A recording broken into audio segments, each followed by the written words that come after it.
crazy lies and schemes to make big money, and you know what's going to happen to him? Nothing, because he's in charge. Meanwhile, Donald Trump's going to go to prison forever and probably beyond that. I think they even made a deal with hell that they can try to shove him there too after he's done with his life sentence. Why? Because this is the new America, where crap runs wild. Justice is nowhere to be found and nobody knows what the heck is coming. But here's what we do know is coming. Here's the one thing we can hang on to. It's Monday night. It's 7 o'clock Central Standard Time.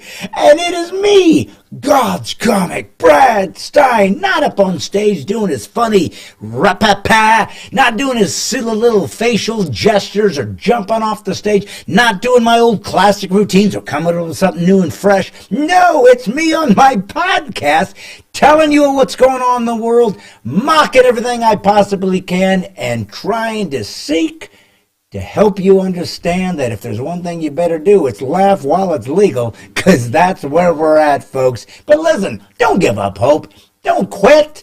Hang in there. Buckle up. Grab a beverage of choice. Maybe a big hunk of cheese. And I mean, if it's this big, you've got a lactose issue.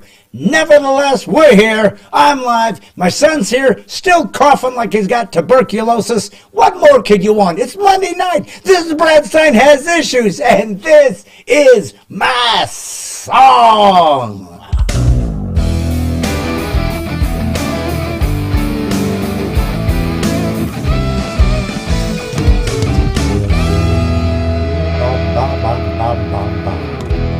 Hey folks, it's me, God's comic, Brad Stine. This is Brad Stine Has Issues, where comedy, conservatism, Christianity collide in a cacophony of clarity. Wyatt, still coughing. Wyatt, what's wrong with your lungs today? The trees don't like me again. The trees. He always blames the trees. Ever since you saw The Wizard of Oz, where the trees literally attacked Dorothy, you've always had a thing against trees. And Wyatt, I think you are treophobic. I never really understood that scene. Like, why did the trees not like Dorothy again? Because she picked apples off of them. Just like if somebody came and ripped stuff off of your face, wouldn't you be upset, angry? Don't you think the trees deserve a little respect? Oh, yeah, but didn't they attack her by throwing apples at her? Well, actually, the Scarecrow used his incredible mind to entice them to throw apples so they could get free apples without having to pluck them themselves. Unlike Link, who has to climb a tree just to pluck an apple. Speaking of Link, this is my lady. No, but it's something. What does it say, son? Huh? It's something. Yep, it definitely is. It's something. The original Mario, right? When he was like in second, 3 dimension, one dimension, no dimensions. No dimensions. Listen, Let's get to podcasting. Yes, listen. Well, okay, if that's what you call this fiasco. Listen, folks, I'm so happy you're here. It is Monday night. I'm so grateful to be part of this experience where people show up and want to say hi. And I haven't even looked yet, Wyatt. I dare say I should. Yep, there he is. There he is. Nick Kress is watching with you, and Nick Kress, hi, Brad. Again, now here's what's interesting. Nick, or as we call him, Saint Nick. Nick used to be first without even trying. He sat back in his hammock and mocked as the rest of the people scrambled around trying to figure out how to get on, but no, he was right there. And then something happened. We never figured that out. He lost his status. He started somehow vanishing, not showing up, not getting notifications. But now, if you've noticed, what, he's not even trying once again. It's as though he was toying with Karen Boyd all along, or Benjamin Gregory, or just toying with Paula Fay Marie Rauchi. Maybe he just wanted to see if they had an inkling that they too could jump right in and be first in line. But obviously the man has complete control over the internet, much like Elon Musk and Mark Zuckerberg. Wyatt, tell me, did you see Ashley Haas was second? Yeah, I did. Yeah. And guess who's third? Karen Boyd. I knew she'd be there. Jeff Hayes is here. Hey, he's here. He's coming back. Sean Siri. Hey, Brad White. Nice warm day to get a lot of work done today. Hope you guys are doing good. You got a lot of warm work done today, Wyatt, which is better than cold work. Wouldn't you rather work in the heat than the cold? I absolutely despise the cold with every ounce of my being. Celsius or Fahrenheit ounce? Yes. Chris Feltenhausen. Hello, everyone. Hey, Chris Feltenhausen, thanks for coming here, and thanks for putting on the severed hand icon. Kari Tudo. Hey, Brad Wyatt and everyone. Kinsman, Ohio. She always says she's from Kinsman. Paula Faye Marie Rouchy. Wyatt, I got to tell you something about Paula Faye Marie Rouchy. She has not one name, not two, not three. This poor woman has been saddled with 4 Italian names her entire life, and that's why we give her special credit, because I'll bet you she makes a mean pasta, son. That, I'm sorry, I kind of have shell shock from that one, because I wasn't expecting you to say that. What? Pasta? Oh, yes. Pasta? I don't normally use the P word. Where's the joke in that? You're just saying things now. It's called communicating, right? This is what your comedy has been reduced to. It's not comedy yet. Can you just let me save it? You're a comedian! Oh, Lord. Glenda Hanway. Hello, Brad and White. Still watching from Nacogdoches, Texas. Dusty Wilhelm's here. Love old Dusty Wilhelm when he shows up. Carrie Tudor. Have you tried Viper Rub? Viper Rub. This woman is saying, grab a Viper, rub it on you. What she's basically saying is, yeah, they'll kill you. You're going to die, but at least you'll stop coughing. I like a pragmatic approach. This is a witch doctor stuff, but who am I to complain, son? She's trying to help my boy. Jim Brownall, greetings, Brad and White. Jeff Hayes, Groot from Guardians of the Galaxy was cool, and he was a walking tree. There you have it, son. Do you know anything about Groot?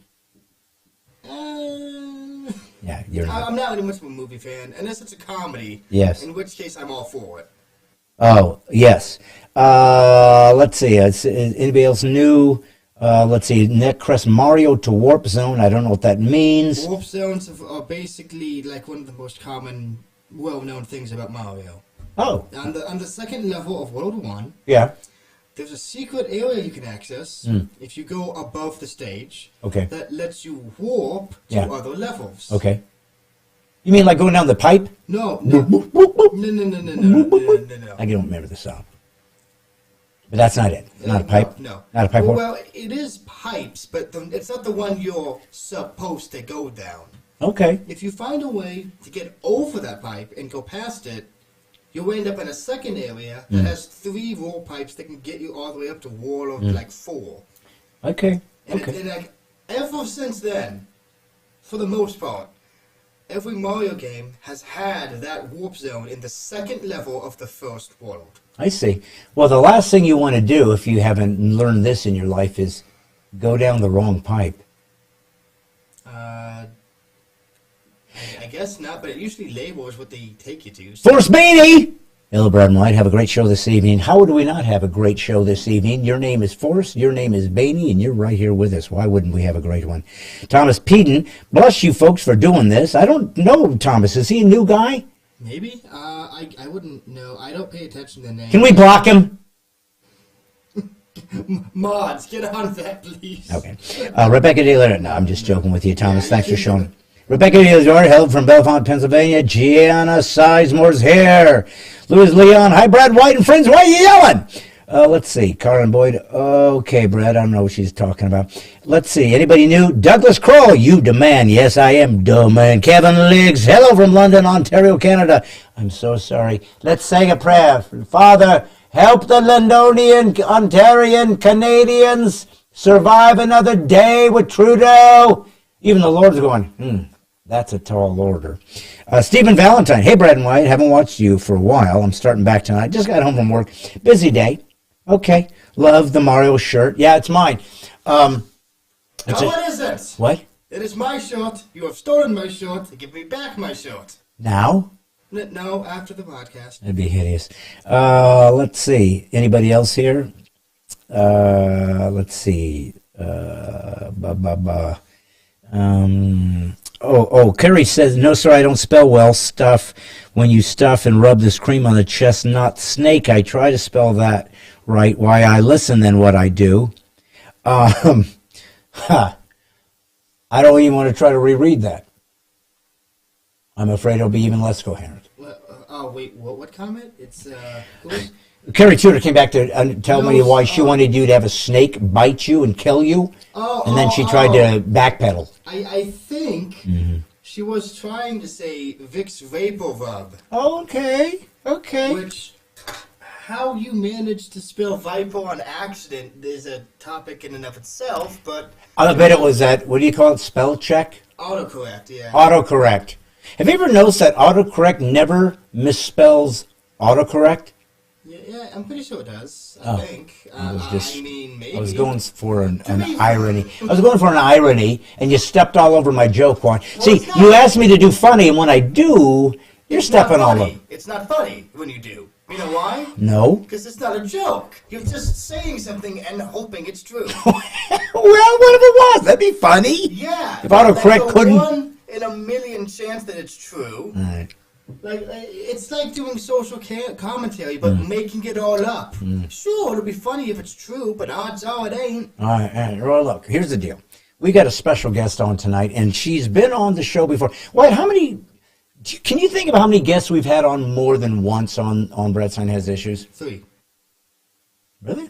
I don't know. I'm just making it up. No, but you said that with such producer... But you said that with such producer confidence. That's what I loved. It's like you said, my son knows. He's actually finally so locked into this and taking this seriously that he even knows who have we had on before. Now, we've had Rick Green on, I think, the most. He's probably been on 5, 6, 7, 8 times. We've had on... John Guandola was on twice. But this is Nancy Piercy, and she's got a brand new book she's going to be promoting that you guys are going to have to get because it is so important right now, especially if you're a man. White, you a man? Yes. All right. Well, the reason you're going to know that even deeper is when you read about the toxic war on masculinity. Just being released. You can pre-order it on Amazon. I think it actually doesn't come out till the 26th, but this is when you can begin the pre-order and get it in your hands, the toxic war of masculinity, how Christianity reconciled the sexes. Wyatt, do we say sex enough on this podcast? We know. You? Oh my yes. All right, well, I didn't realize I did, but if I do, it's always in context, and as I've always said, context is what matters more than content. Yes, exactly. So that's where I'm at. But anyway, she's going to be on, and you're going to love this. She is a professor at Houston Christian Seminary, or no, not seminary, Houston Baptist. Anyways, I think they changed the name, so that's why I got confused. She's amazing. She's got some of the best. She's one of the best philosophers in the country. She's got an amazing book, Soul Truth, Finding Truth, How Now Shall We Live. Let's see. What else did she say? Finding Leonardo.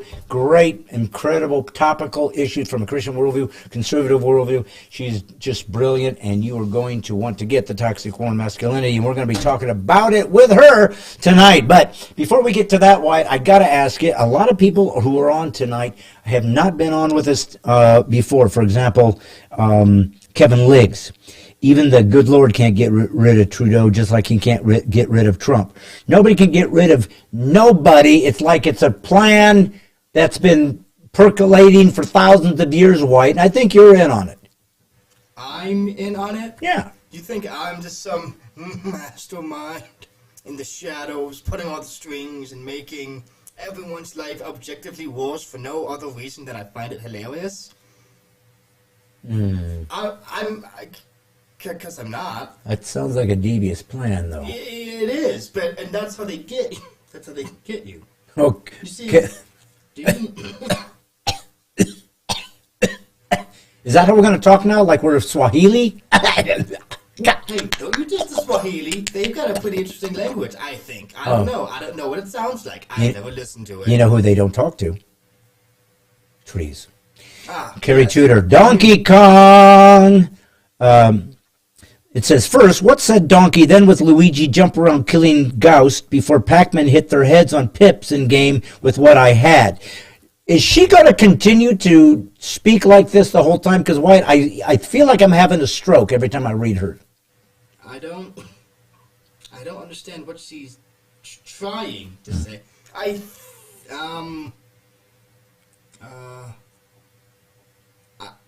It's like nothing I say is going to be funnier than just this comment. Oh, listen, Sean said he loved Kevin Sorbo. But Kevin's been on only once. Yep. Yeah. Let's see. And then we have Nicholas and Blake. I haven't been on in a while. I was sick for a while. Feel much better. I'm glad to hear that. If you can tell, my son isn't sick, but what he didn't do is complain and not show up. He didn't make excuses, my friend. Well, I mean, the difference is if I don't show up, the podcast doesn't happen. You know what James Voigt says? Wyatt has access to power tools. Is it true? As I was saying, I have to show up. Because if I'm not here, the podcast doesn't happen. Because some of us don't understand how to press a button. Why, let me ask you this. Have you ever had a customer come to Lowe's? If you don't know, if you're new to the show, Wyatt works at Lowe's part-time because he felt like his services here on the podcast were being wasted when they could be better served helping somebody with a socket wrench. Have you ever had somebody come up and want to get a tool, a power tool, and when you saw who the person was and what they wanted, you feared for their life? We literally, a few days ago, I think like 2 days ago, had a customer come in asking where the screwdrivers are, and then when we brought them to her, asked us how to use it. A handheld A screwdriver? handheld screwdriver. Was it a young lady? Was it an older, elderly? In her 50s. And she'd never used a screwdriver? Didn't even know what it was. Is she from the United States? Oh, yes. Born American citizen. So she had a husband. Maybe he passed away. He used to do the work for her, help her, loved on her, tended to her. She had gout. She would be sitting in the couch. He would watch over her, rub her feet. He would go supply her needs, take care of the roof, the leaks, get her, knit her a blanket, take care of her, bring her flowers, loved her as the best he could. They couldn't have kids because they tried, but it was not meant to be. But they still were grateful. They were so happy for what they did have. They tried to help the community, and he passed away by a heart attack out of the blue. This poor woman was stuck. She had never had to tend to herself in her life because her husband was so attentive to her, and that marriage was so committed. And now this poor woman is lost and adrift, and she came and said to you, can you help me? I'm not sure what to do, but I feel like there's a screw loose and I need to fix it. My husband, and then she broke down a little bit. She caught herself and said, he's no longer with us, but could I use this? And you mocked this woman, son, and that was your chance to be Jesus. Yes. Oh. Well, as long as it's simple. Did everybody get laughs at about it in the break room? Absolutely. I mean, look. It's one thing. Oh, hey, someone's home. It's one thing. That, or we're being attacked by aliens. Looks like someone forgot what day it was. Yeah, that someone would be your mama. Yep. So, it's one thing. It's coming. It's one thing to not know, I guess, how to use a screwdriver. Yeah. I guess. Yeah. I mean, especially since they have so many different types of screws, like flatheads, Phillips, Torx, heads, stuff like that. To not know what it was. Yeah. Have you not seen a show on TV? Like, people use screwdrivers all the time. You're telling me in 50-ish years of living, not once have you seen in any capacity or in any form of media a screwdriver? I'm sorry, but that seems to be a pretty common tool. Are you telling me this woman just was making it up just to play the victim? Hey, I don't know what I'm doing. What does this do? Which hand do I use? Is it left-handed screwdriver? I am saying I sure hope that's what it is, because the alternative frightens me. Wait, listen. There it is. Yep. That's the garage. See, we're over my garage. You guys built that with your own sweat equity and The studio, donation. not the garage. No, the garage was, White built that with all of his Lowe's tools and nails that he found in the back bunker that they had thrown cast aside because they were slightly bent. Which is probably why you can hear it from up here. No kidding. Hey, I got to tell you guys something. Something odd happened to me today.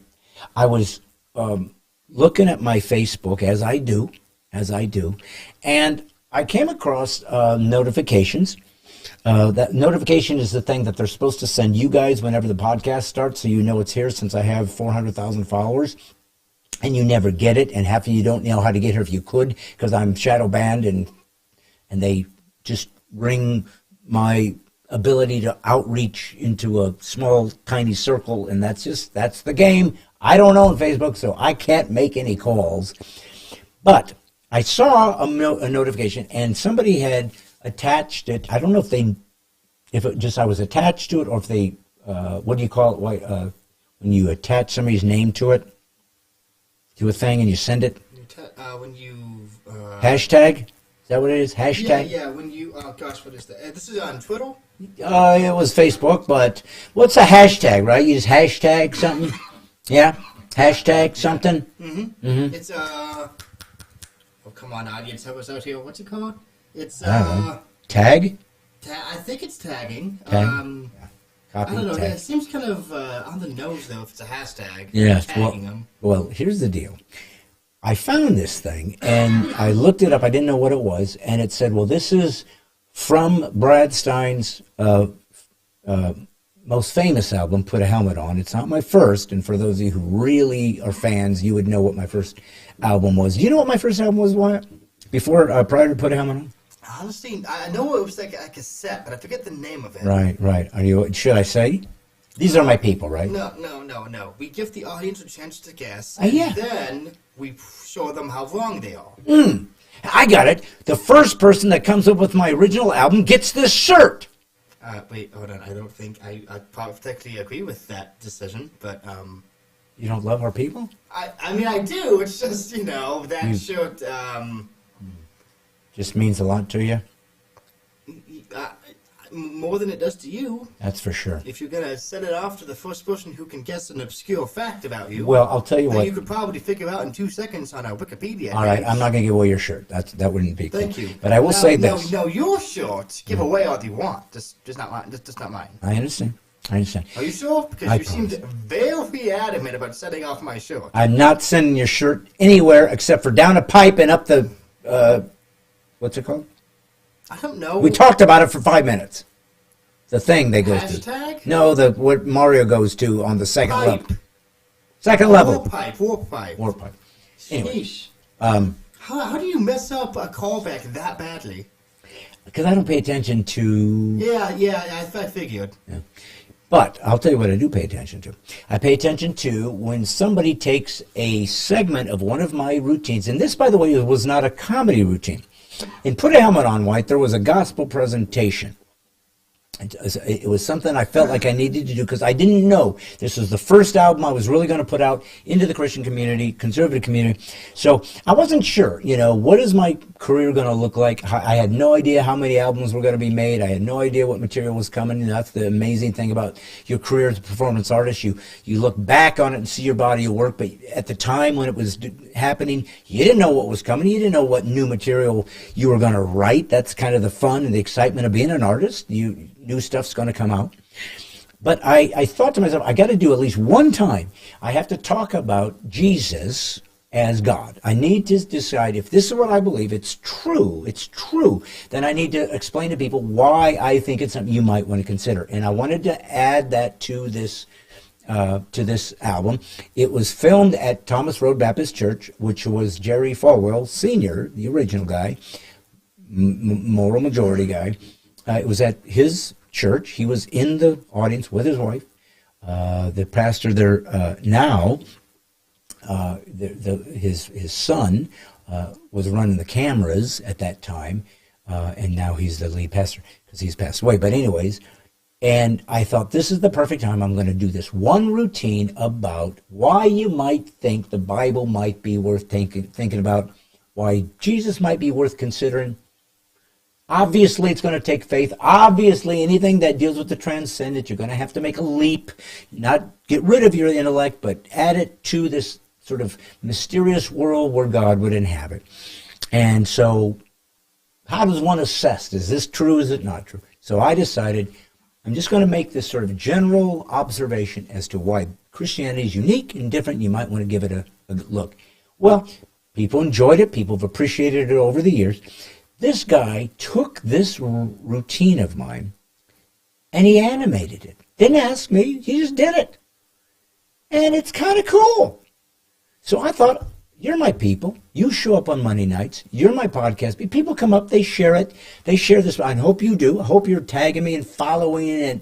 And I hope you're going on Spotify and ranking it so that we can build our numbers there so that our podcast is growing. You guys are going to help me do it. You're my warriors. You're my militia of the mind. You are them. But this is kind of interesting. And I was kind of flattered that he felt this was something that he wanted to take the time and effort to do. And so I thought, I'm going to show it to my people first. It might end up going viral, who knows, or at least get out into the internet, out into that world that social media is. But you're going to get an exclusive, because even though it was some guy who did it on his own, he doesn't know I'm doing this because I don't know the guy. But he made it, he took my stuff, and he illustrated it, and I'm going to return the favor. So why show them this unique routine from me, animated by a guy I don't know, that I just stumbled across today, and tell me what you think. Okay, here it is.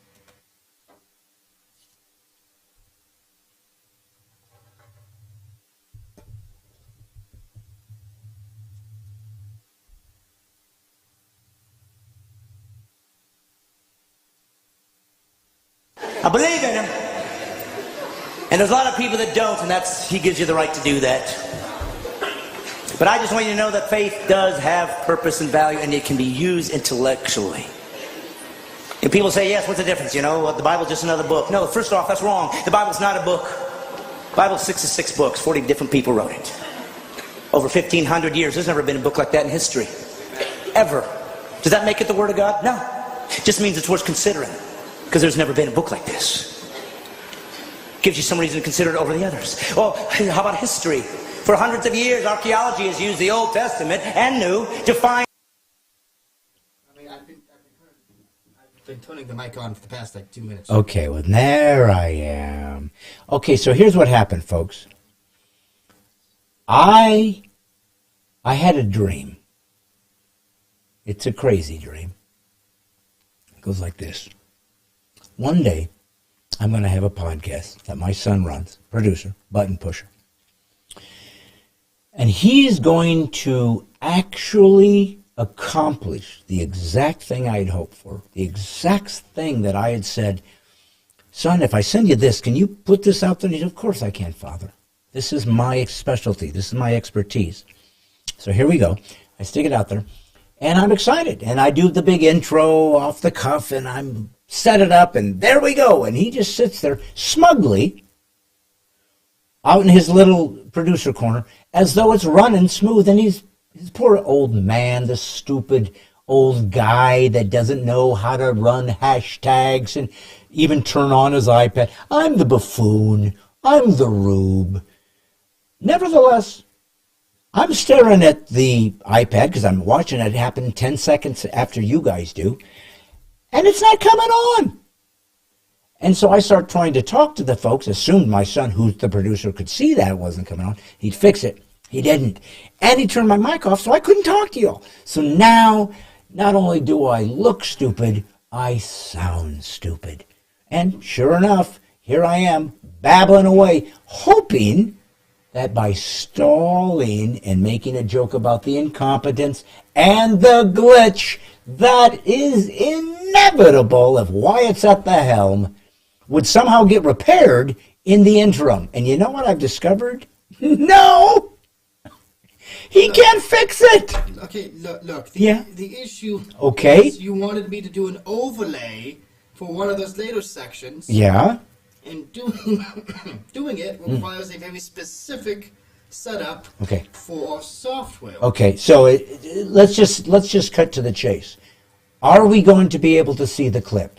We should be able to. I don't know why we can't. Do you want to try it again, or shall we just go to the overlay routine? Yeah, I'm looking at it right now and start seeing it. Now I can make this work. It's just going to take a little bit of finagling. Okay, can I do the overlay while you're trying to finagle? I'd probably have to reset it back to the original settings. Okay. Well, I'll tell you what. Why don't we not do this right now? Okay. Because if I try to do the overlay thing, then you're not going to be able to do this thing. And if you try to do this thing, it's going to mess up the overlay thing. And now I'm afraid to do anything at all. Don't trust me, so am I. Okay, so here's what we're going to do, son. If you're not confident that you can play the clip, we're going to abandon ship. Well, the thing is, it's showing up in the output on this software. It's just not showing up in Facebook. I'll tell you what we can do. Forget the overlay thing. Okay. We'll do that next week. Okay. Just dump it. Okay. And let's try to do, because the overlay thing was something I was going to make a comment on, but it's not topical. I can do it next week. Let's see if we can run the clip, because that's the thing. So maybe if you, get rid of the other thing, it'll give you access. And as you can see, folks, I don't know what I'm talking about. I don't know what I'm talking about. I don't know tech. I'm a tech idiot. There we go. Okay, I think I figured it out. It's just going to be a bit annoying. Okay. Maybe. Yep. Okay, I got it. I got it. Okay. You want to try it? Yeah, let's do it. All right, folks.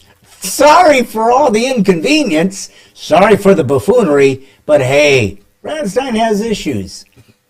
As usual. Son? All right, here we go.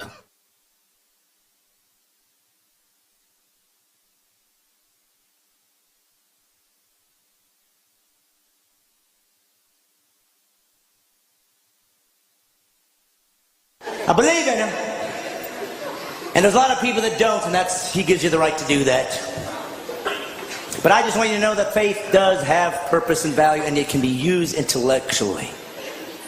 And people say, yes, what's the difference? The Bible's just another book. No, first off, that's wrong. The Bible's not a book. The Bible's 66 books. 40 different people wrote it. Over 1,500 years. There's never been a book like that in history. Ever. Does that make it the Word of God? No. It just means it's worth considering. Because there's never been a book like this. Gives you some reason to consider it over the others. Well, how about history? For hundreds of years, archaeology has used the Old Testament and New to find buildings, to find people, to find civilizations, to find kings that didn't exist or they didn't think they did. And suddenly the Bible said they're there, and they dug it up, and there it was. Does that make it the Word of God? No. It means it's historically accurate. Real people really existed and really wrote down what they saw. It's worth considering. And then they said, we're going to have God show up, and lots of people said that. Lots of religions say it. Don't worry, we'll prove it as a rational God would do.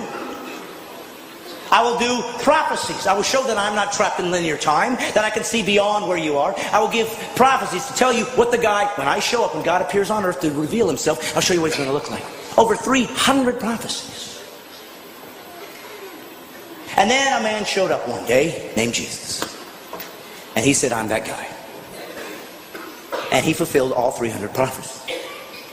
That's impossible. People could say, well, yes, they just wrote it afterwards and filled it all in. But we know that the first Greek translation of the Old Testament was done 250 years before Jesus was born. So how could they possibly know that he'd be born in Bethlehem? How could they possibly know he was going to be crucified when crucifixions didn't even exist as a capital punishment yet? How could they know that he'd be betrayed for 30 pieces of silver 250 years before there was a Jesus? Does it make it the Word of God? No, but it's starting to get close. And then Jesus said he would fulfill these things and did miraculous things to prove I'm not just a guy talking like everybody else. Look what I've done. And some people believed and some didn't. That's how humans are. And then he said this, I'm going to prove it to you. I'm going to die. And I'm going to come back to life. Nobody's ever done that. And he died. And all those who were with him, 3 years, ran in fear, as would all of us. And they ran away and they said, I guess that we were wrong. And then something happened. Something happened that made all of these guys come back and be willing to be martyred for this belief system, except for one. Of course, John was sent off, but everybody died a martyr's death. What was it for? Because they thought they were going to get rich? There was no riches here. There was no riches. The Roman government hated them. They wanted them destroyed. They'd use them as people that could be eaten alive by animals for sport and entertainment. You were kicked out of your culture. The Jews weren't going to take you in, so there was no value there. There was nothing good here. There was nothing here to gain. And they all still died for what? Because they found a new religion? No, for one reason. They said this. I saw him die. And I saw him come back. And that's it. You don't have to believe it. And why did he die? So you could have a perfect life? No, so you didn't have to go to hell. Well, I don't believe in a God who would send people to hell. He didn't give hell for you. That's what's great about Christianity. It gives you all the answers. Hell was created for the devil and his angels. But it was part of the rules he put into nature, into the nature that we live in. That anybody that rebel against him, this is where they're going. So once we did that, he could have bailed out. Sorry, you're going to hell. He didn't. He said, don't worry, kids, I'm coming down. So if you go to hell, you chose it. And you will not sit there and argue with him. You'll know what you've done. And if you're an atheist, let me tell you something. That's your dilemma. If we all die and there is no God, it's just eternal unconsciousness, you'll never know. But if you're wrong, you'll know forever. And it's not a gamble anybody should take. Well, what are you saying? I should just believe in Jesus so I don't go to hell? Pretty much. God bless you, everybody. Thank you.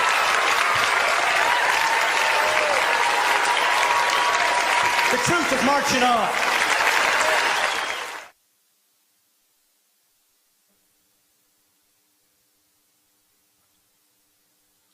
Wasn't that sweet?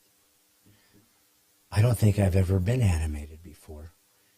And that was pretty cool. I mean, that just came out of the blue. This guy did this thing, and I said, that is really interesting.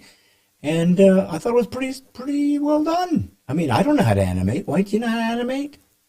Poorly? Yes, I can poorly animate. Anyone can poorly animate. Yes. It's the good ones that are hard to find. Right. I can hire a poorly animator, but who wants them? I can do that, and I can do it cheaper and even more poorly. But this guy knows how to nail it. So anyways, that's what it was, and that came from Put a Helmet On. Now, I did notice somebody made a mention in the comments that said Put a Helmet On was Brad Stine's debut album. Let's see who said that, Wyatt. Yeah, Nicholas M. Blake. Put a Helmet On was Brad Stine's debut album, and of course, that's not true. There was another album that came before that. It's kind of an underground album. It did start out as a CD. It was a CD. It was my first album, Wyatt. Do you know what a CD is, son? Compact disc. Yes. Now, of course, for you, you're looking at it like it was like a gramophone. No. Back in the olden days when they had pioneers and Indians. Dude, I still have CDs. What are you talking about? I don't know. I just thought, because you're a Gen Z, right? I don't know what gen I am, nor do I care. So you don't know what gen you identify as? I identify as all of them and also none of them, just to confuse people. Oh, so you're non-generary. You know what? Sure. Okay. Whatever that's supposed to mean. Well, as you've so well pointed out, is make crap up, son. And somehow we still have an audience, so I guess you're doing something right. Well, not for long. But I'll tell you this, I just felt like you guys need to see the first stuff that's out there, the unique stuff, because as you know, if you've been watching, the Militia of the Mind is the aggregation of the peasants' revolt, the Americans, not the citizens, the Americans who've decided to fight back against the government, who is completely corrupt, has completely sold us off to foreign agents, and have completely decided to abandon us.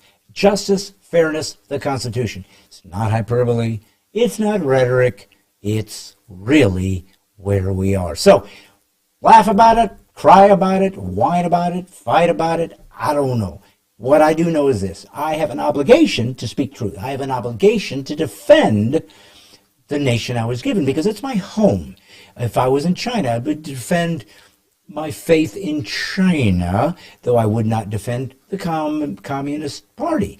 If I was in Iran, and I'm a Christian, hey, I'm going to be killed very likely for this belief system. But I'm in America, and America was founded by a Judeo-Christian ethic, a sense that Christianity would be the religious heritage of the nation. That's proof in the thousands and thousands and thousands and thousands of churches throughout this country. There are Buddhist temples, there are mosques, there are synagogues, and God bless them, but they pale in comparison to the amount of Christian churches because we were Christian.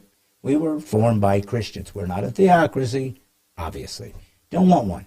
We are formed by this idea. So I believe that my obligation as a Christian is to speak truth and defend truth at all times, because truth really represents in bodily form Jesus, who said he was the way, the truth, and the life. So when I talk to you about the militia of the mind, it is the folks, the people, the pioneers, the peasants, the patriots, the beginners, the regular people who said we will not be ruled by tyrants. That's what we're out. That's what we've returned to that. It never ends, folks. There will always be tyrants, always be power brokers wanting to control everybody else. In this case, we're seeing it as a technoarchy, right? Technocracy, oligarchy, the rich, the controllers of technology. They have become the new megalomaniacs. They've become the new despots. They will control everything. They will take all the money. They'll take all the power, all the glory, all the fame, all the money, all the food, all the yachts, all the islands, all the air conditioning, all the planes, all the jets. You will work for them if they allow you to live. This is really where we're at. I don't care if you don't believe me. I don't care if you think I'm crazy. I don't care. I'm telling you what's happening. So I decided to aggregate a bunch of folks.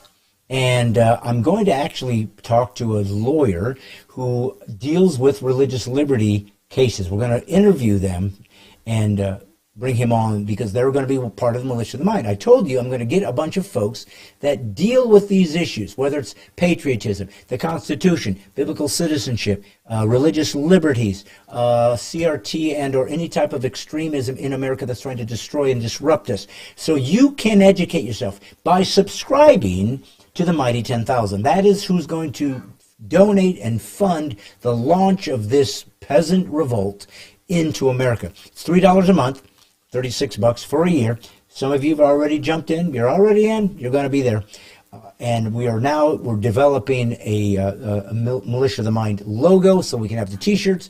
And then you get a t-shirt with your number as to how you ranked it. The Mighty 10,000, which are the 10,000 first Americans that decide, I'll give you $3 a month. I'll put some skin in the game. But more importantly, I'm going to learn from the people that you're going to connect me with. I'm going to learn from your podcast, the people we talk to. And we're going to fight back in our communities in real time instead of just talking about it. That's what I wanted this podcast to be. That's what I think God wanted me to do. That's what I'm trying to do, as long as I'm on the air.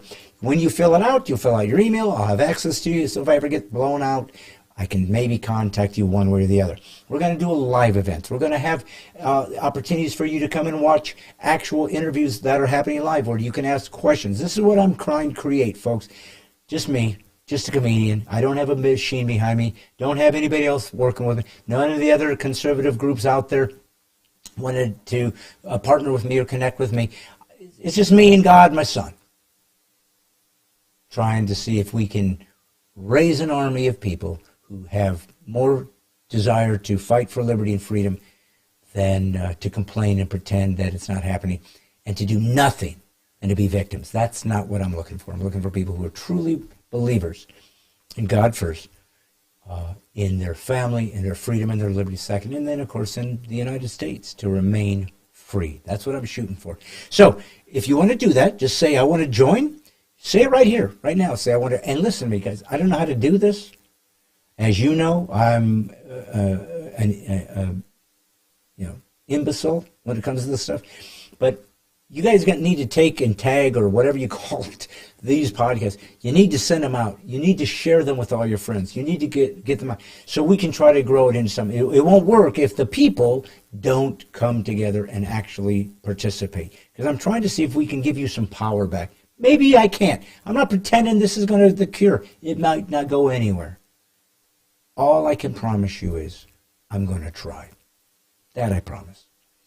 And you are going to have to try with me. It's going to have to be us. Part of that is to be courageous, to be strong.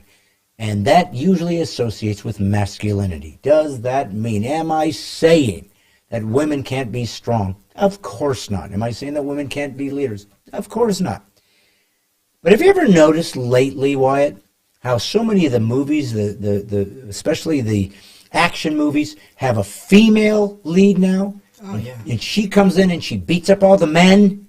Yeah. Oh, yeah. Do you know why they have so many films of women with his superpowers beating up all the men. You know why they have so many films of that genre now, son? Because they think it's appealing, and that's what's gonna sell, and then it never does. Yeah, but more importantly, the reason they make movies about that, son, is because in real life, women can't do that.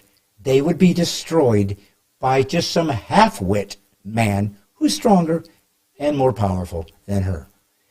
That's the truth, folks. Men are stronger, and we've dominated and always will. Because you can't beat us, ladies. Not in strength, not in our commitment, not in our warrior spirit. That's why we defended you, loved you, protected you. And when we didn't, we were considered a cad. We were considered a brute.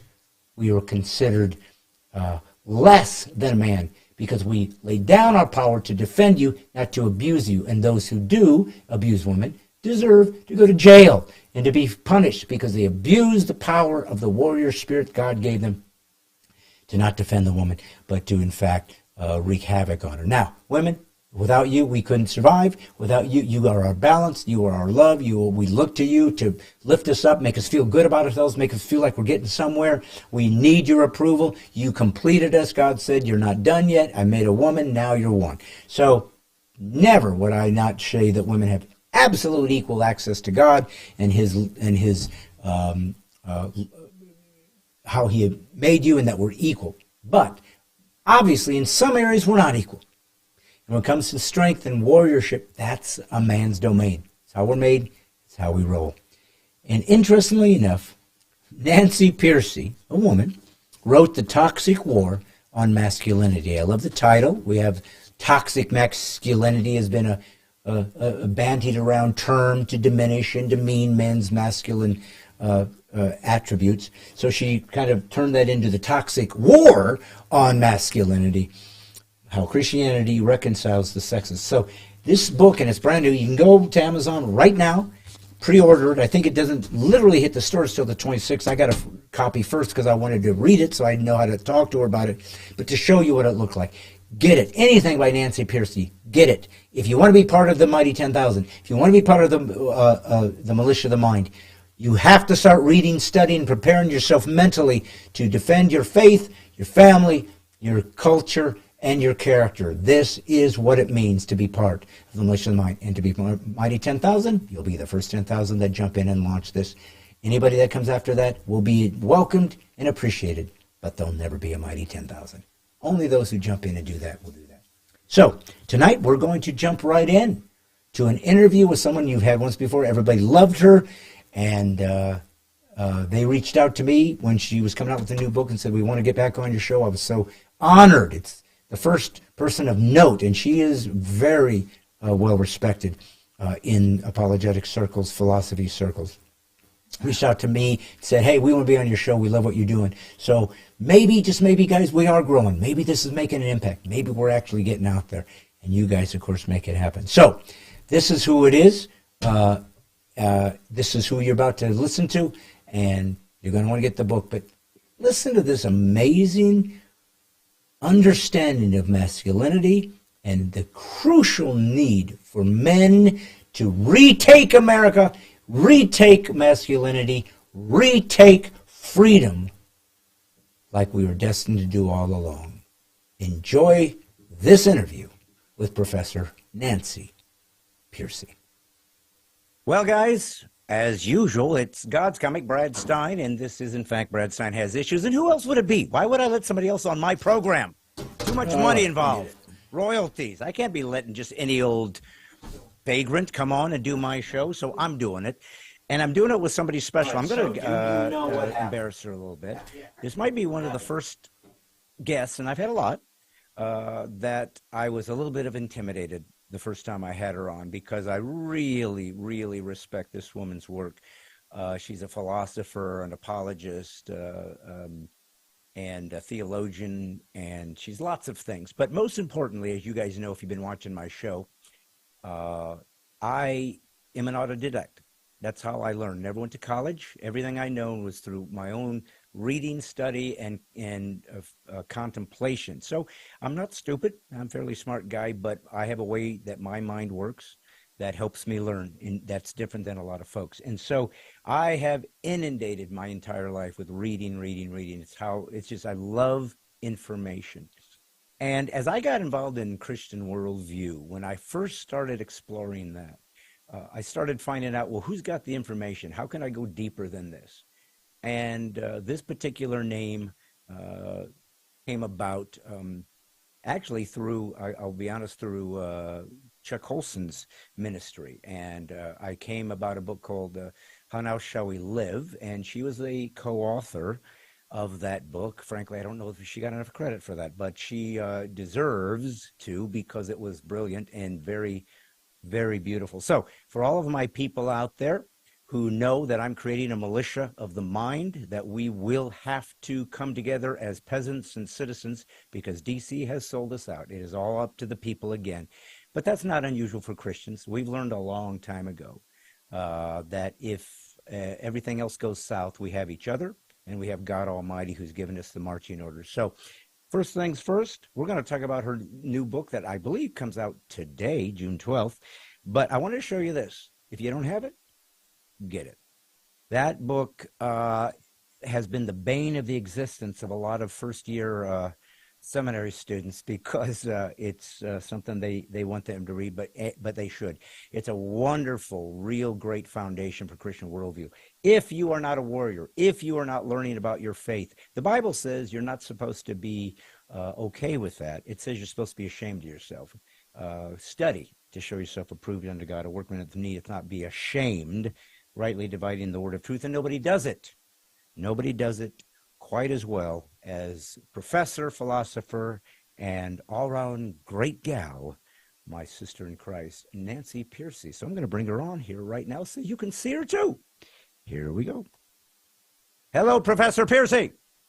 Hello, Brad. Thanks for having me on. It was my pleasure. As I said in the intro, I was really so excited to get you on. I don't know if you remember, probably a couple of years ago. Oh, yeah. But I just, I love your work. I love what you stand for. I love smart people because I think the intellectual pursuit in Christendom and in the West, certainly in the last, I don't know how many years, is basically non-existent. And it's cost us. It's cost us everything that's happened to us, I believe, in America. Well, the West in general, but in America.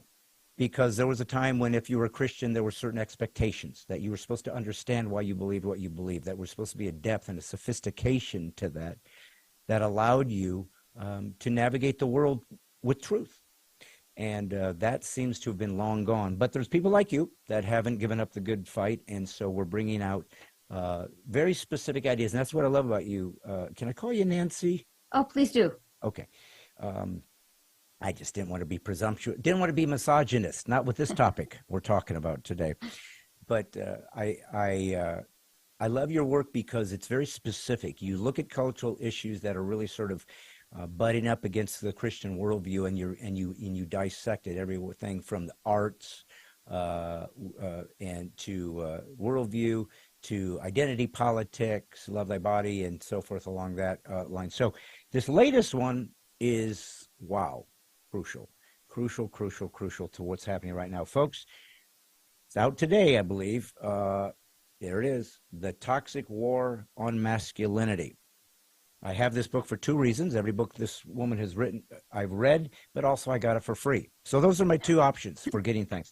But it allowed me to show you guys what it looked like, and I believe you can pre-order it now on Amazon, or perhaps it's available now. I don't know. Do you know if it's available right now, or is it still on pre-order? It's still on pre-order. Okay. It technically comes out on June 27th. So okay. Oh, good. But well, pre-orders help the algorithm. So please do pre-order it. Do. Well, if I have anything to say about it, they're going to get your book and read it, and then I'll be giving pop quizzes during my podcast. So we'll make sure that they understand what you're up to and get to know you as a personality too, because I want them to be aware of your work. All right, well, let's get right into it because this is an important topic, an important message, and I don't know if we're ever going to come out the other side of what has happened to the West. God only knows, but we certainly are expected as Christians to try. So Let me ask you this. I'm going to try to take a little bit different angle because I'm sure you've had lots of interviews and I'm sure that they're wonderful, but usually the same. And as a comic, I like to take liberties and try to throw curveballs so that maybe it gives you something more interesting to think about in describing what your work is and why you do it. So let me ask you this. Would you consider it ironic or poignant or prudent that a book that defends masculinity and actually finds this idea of toxic masculinity to be inappropriate and malicious, perhaps, certainly a stigma, right? Certainly a negative perspective of masculinity. Do you find that any of those particular adjectives might apply in an odd way since it's written by a woman? So I think that we need to it's the elephant in the room. Why do you think and you're not the elephant, I'm the elephant, but tell me about a woman deciding this needs to be said. Well, I have to tell you, it's the most common question that people ask. Okay. Dang it. I thought I had something clever. But, well, here's what happened. It is the most controversial book I've written yet. And that surprised me because I would have thought my earlier book on Love Thy Body, that's the title, deals with homosexuality, transgenderism, abortion, and so on. And I really thought that would be the most controversial book. But this one has actually been more controversial. And I've had some classes on it. I've done reading groups on it to help, rub off the rough edges. And when they would talk to their friends and family and tell them about the book, the first question invariably was, whose side is she on? I mean, with that tone, whose side is she on? Is she some male bashing feminist or is she some angry reactionary? And then the second question was yours, which is, and why is a woman writing a book on masculinity anyway? Of course, the answer is that I can be more objective, maybe. But I wrote the book because I saw two things. I saw a problem and I saw a solution that people did not know about. The problem is obvious. I mean, you've already mentioned it, but I was shocked at the vitriol, at the hostility that it's become acceptable to express against men. I think I started writing the book the day that the Washington Post came out with an article titled, "Why Can't We Hate Men?" I thought, what? In a mainstream publication? Yeah. Huffington Post editor said her New Year's resolution was to kill all men. You can buy T-shirts that say things like, so many men, so little ammunition. Books have come out with titles like I Hate Men, No Good Men, and Are Men Necessary? So I thought, where is this coming from? If you want to stand effectively against a social trend, you need to know where it came from and how it developed. And so my book a lot of it is showing where the concept even came from. Where did we acquire this idea that masculinity is somehow toxic? But about 46% of American men say now in a survey, say that men are basically punished these days just for being men. And that's in the book, but there was a more recent one. Brad, this was just a few weeks ago, so it's not in the book, but a survey in Britain came out. 55% of men, more than half, said that discrimination against men is now worse than discrimination against women. So whether you agree or not, that's a lot of people who think the male bashing has gone too far. And even men are climbing on the bandwagon. Did you see this? Again, it was so recent, it's not in the book, but the director of the movie Avatar, James Cameron, said testosterone is a toxin and you have to work it out of your system. And a male author wrote a book talking about healthy masculinity is like talking about healthy cancer. So I really wanted to understand where this came from and offer a Christian perspective. So that was the initial impulse is, we have to understand where this came from if we're going to stand against it effectively. And then the second one, I may as well give you the whole answer. That's Yeah. the problem. And here's the answer. The answer is, well, let's look at Christian men. Christian men are often held up as the worst, exhibit A of toxic masculinity. And it's easy to find quotes on the internet, but let me just read you a couple that I found so that you get the exact words. Conservative Protestant gender ideology can clearly lead to abuse, both physical and emotional. And here's another one from a Christian publication. It's no secret that abuse is prevalent in conservative churches that embrace headship theory. And the third one, the theology of male headship feeds the rape culture that we see permeating American Christianity today. Wow. The problem with these accusations is that they're not based on any evidence. Sociologists began reading this and saying, well, where's your evidence? Where's your data? And so they started doing the studies, and it's not widely known yet because it's primarily tucked away in the academic literature. But what they found is that evangelical Christian men who attend church regularly, in other words, they're really committed. This is the real deal. They actually test out as the most loving to their wives. And by the way, yes, they do interview the wives separately.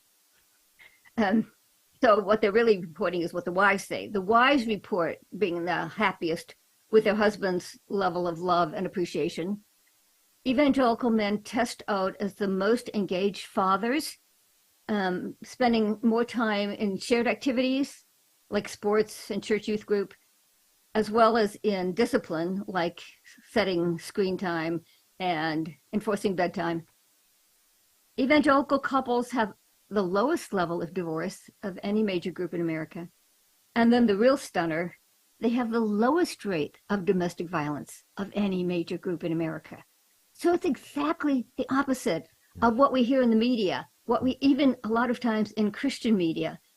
And let me give you a quote from sort of my go-to sociologist on this. He did the largest study. His name is Brad Wilcox. He's at the University of Virginia. And he actually wrote an article in the New York Times, of all places, in which he said, it turns out, again, a direct quote, it turns out that the happiest of all wives in America, by the way, they often report on the wives because the assumption is that, any form of male headship or authority is going to be oppressive, going to be abusive, and so on. So the happiest of all wives in America are religious conservatives. Fully 73% of wives who hold conservative gender values and attend religious services regularly with their husbands have high-quality marriages. I was kind of shocked that the New York Times would print this. But the evidence is in. This is hard empirical data showing that evangelical men actually test out the best in terms of being engaged and loving husbands and fathers. And even Christians don't know that. So this was the second reason I wanted to write the book, is we need to get this information out to encourage Christians and to let the world know that what we hear in the secular media is completely wrong. Yeah. Well, that doesn't surprise me because, I remember years ago, because of my comedy, it's always about Christian worldview. That's the way I sort of use that as my social commentary within the comedy, like a Dave Chappelle does or a Chris Rock or George Carlin did. Of course, they came from a different perspective, but they had things they wanted to talk about the culture and how they perceived it from their worldview, and then bring humor about. And then I just happen to do that as a conservative and a Christian. So I'm aware of the rhetoric. I'm aware of the dialogue that goes outside because words are my tool and weapon and are sacrosanct to me because I actually believe in the God who, when he dimensionalized himself, called himself the Word. I mean, and that everything that I know is to be true was spoken into existence. So the Word is very powerful and crucial, especially when it's manipulated. That's why the father of lies likes to take words and form them into an image that allows him to create a false reality, and people buy into it. But I was very aware of, especially with political correctness, because that's what my comedy has been fighting against forever, was, well, how are they going to circumvent the First Amendment? I was curious, how are they going to do this? Because it's so clear Congress shall make no law respecting establishment of religion or forbidding the free exercise thereof. So I thought, I don't know how you're going to get around that. I don't know how you're ever going to pull this off because it's so succinct. And then I started seeing this terminology. I'm not going to allow you to use your religion as a smoke screen for bigotry. And immediately I go, oh, I see. Now my religious beliefs and the dictates of my faith are inherently bigoted. Thus, they can be put into a different position. This isn't religion anymore. No, this is illegal because it's against human rights. And they will leverage that to try to basically destroy my ability to be free. Well, I only say that because that's my personal experience based on my ballywick. Yours dealing with culture and Christians' perspective. How do you become bigoted towards a man blatantly and get away with it? And it's usually a reframing of words. But yes. What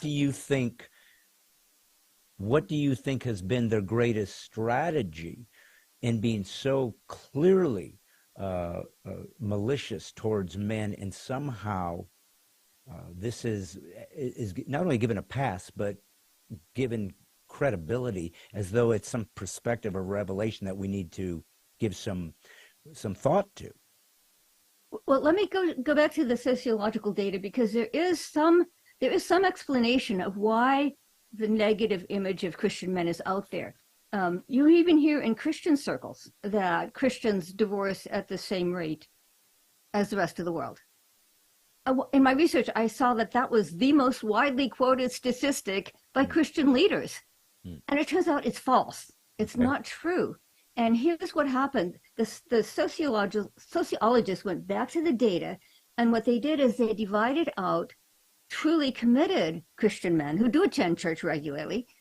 And that's the main way you can measure it, by the way. It's very, very clear, quantitative, over against nominal Christian men. So nominal means in name only. And in the West, and even especially in America, we do have a lot of cultural Christians. Yeah. And these are men who, in a survey like this, might check the Baptist box, but in fact, they attend church rarely, if at all. And these men test out as shockingly different. Their wives report the lowest level of happiness. They are the least engaged with their children. They divorce at the highest rate, higher than secular men. And the real shocker, they have the highest rate of domestic violence, higher than secular men. And so this is why the statistics get skewed. This is why the reputation of Christian men gets tarnished, is because most of the time studies will just put these two groups together. They'll say, oh, well, let's look at evangelicals. And they don't, and they don't realize they're putting together people who are better than secular men and people who are worse than secular men. So obviously the numbers are going to be wrong. But that is one reason that people do get the negative understanding of Christianity, is because we have these people who hang around the fringes of the Christian world, so to speak, and pick up the language of headship and submission, but then they infuse those words with meanings from the secular world, from the secular world of dominance and entitlement, and I get to do what I want. They infuse it with secular meaning, but they think they have permission because, they're using church words. So they end up actually being worse than secular men. So this is the challenge that we're up against, say in the church, for example. We've got to encourage our Christian men who are really committed. They are doing a great job and they don't know it. I mean, I talk to so many men who've been beaten down. I mentioned that this was the most controversial book I've written. When I told my class I was writing a book on masculinity, a male student shot back, "What masculinity? It's been beaten out of us." So I do run into, Christian men need this encouragement, but we also have to clarify that we have a lot of cultural Christians out there who are really acting out of the secular script, but identifying as Christian and putting Christian labels on it and misleading people about what Christianity actually teaches. And of course, the secular world is going to jump on those, obviously, and hold those up as, okay, this is real Christianity, when in fact it's not. Yeah. When in fact it is secularism with a few Christian labels, sprinkled on top. Well, and you talked about that in the book. You made a differentiation between real men and, let's see, how did you put it? Did you say, well, I'll find it here because I took the note. Good man. Good man versus a real man, which then also sort of juxtaposed with the idea of authentic Christian and nominal.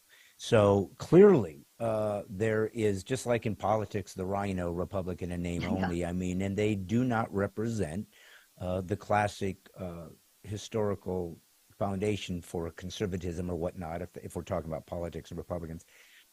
But they use the name, the moniker, to get whatever it is that they want to accomplish. But they are deceptive. I mean, it's a Judas sort of, mentality where vote for me, I got your back, but I'm going to betray you. And it's very dangerous because we become a caricature. And that caricature becomes easy to beat down and destroy. And it's all a lie. But they should hate us because we represent the God of all humanity that they despise, because he has destroyed them. Well, we're going to get to that. And I want to go a little bit more into this differentiation between nominal and authentic, because it's crucial. It's crucial. But I want to start with the basics, Nancy, because I think we need to almost start over, especially with identity politics now, and this absurdity that a man simply says, I'm a woman, or a woman says a man, as though there is no actual objective language to land on anyways. If it's fluid, I don't even know if there's a word that becomes concrete enough that we can even cause it to be true.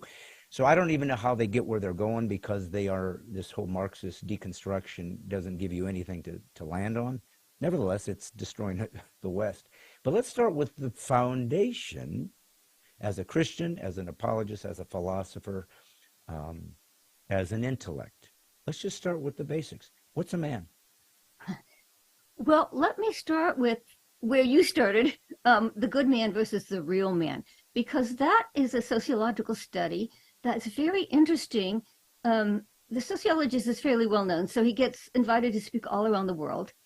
And he asks, so he asks young men, what does it mean to be a good man? So he's in Australia, Austria, Ecuador, all around the world. He says, what does it mean to be a good man? If you're at a funeral and in the eulogy, they say, what does it mean to be a good man? And all around the world, men have no problem answering this. In fact, I'll read you the actual findings.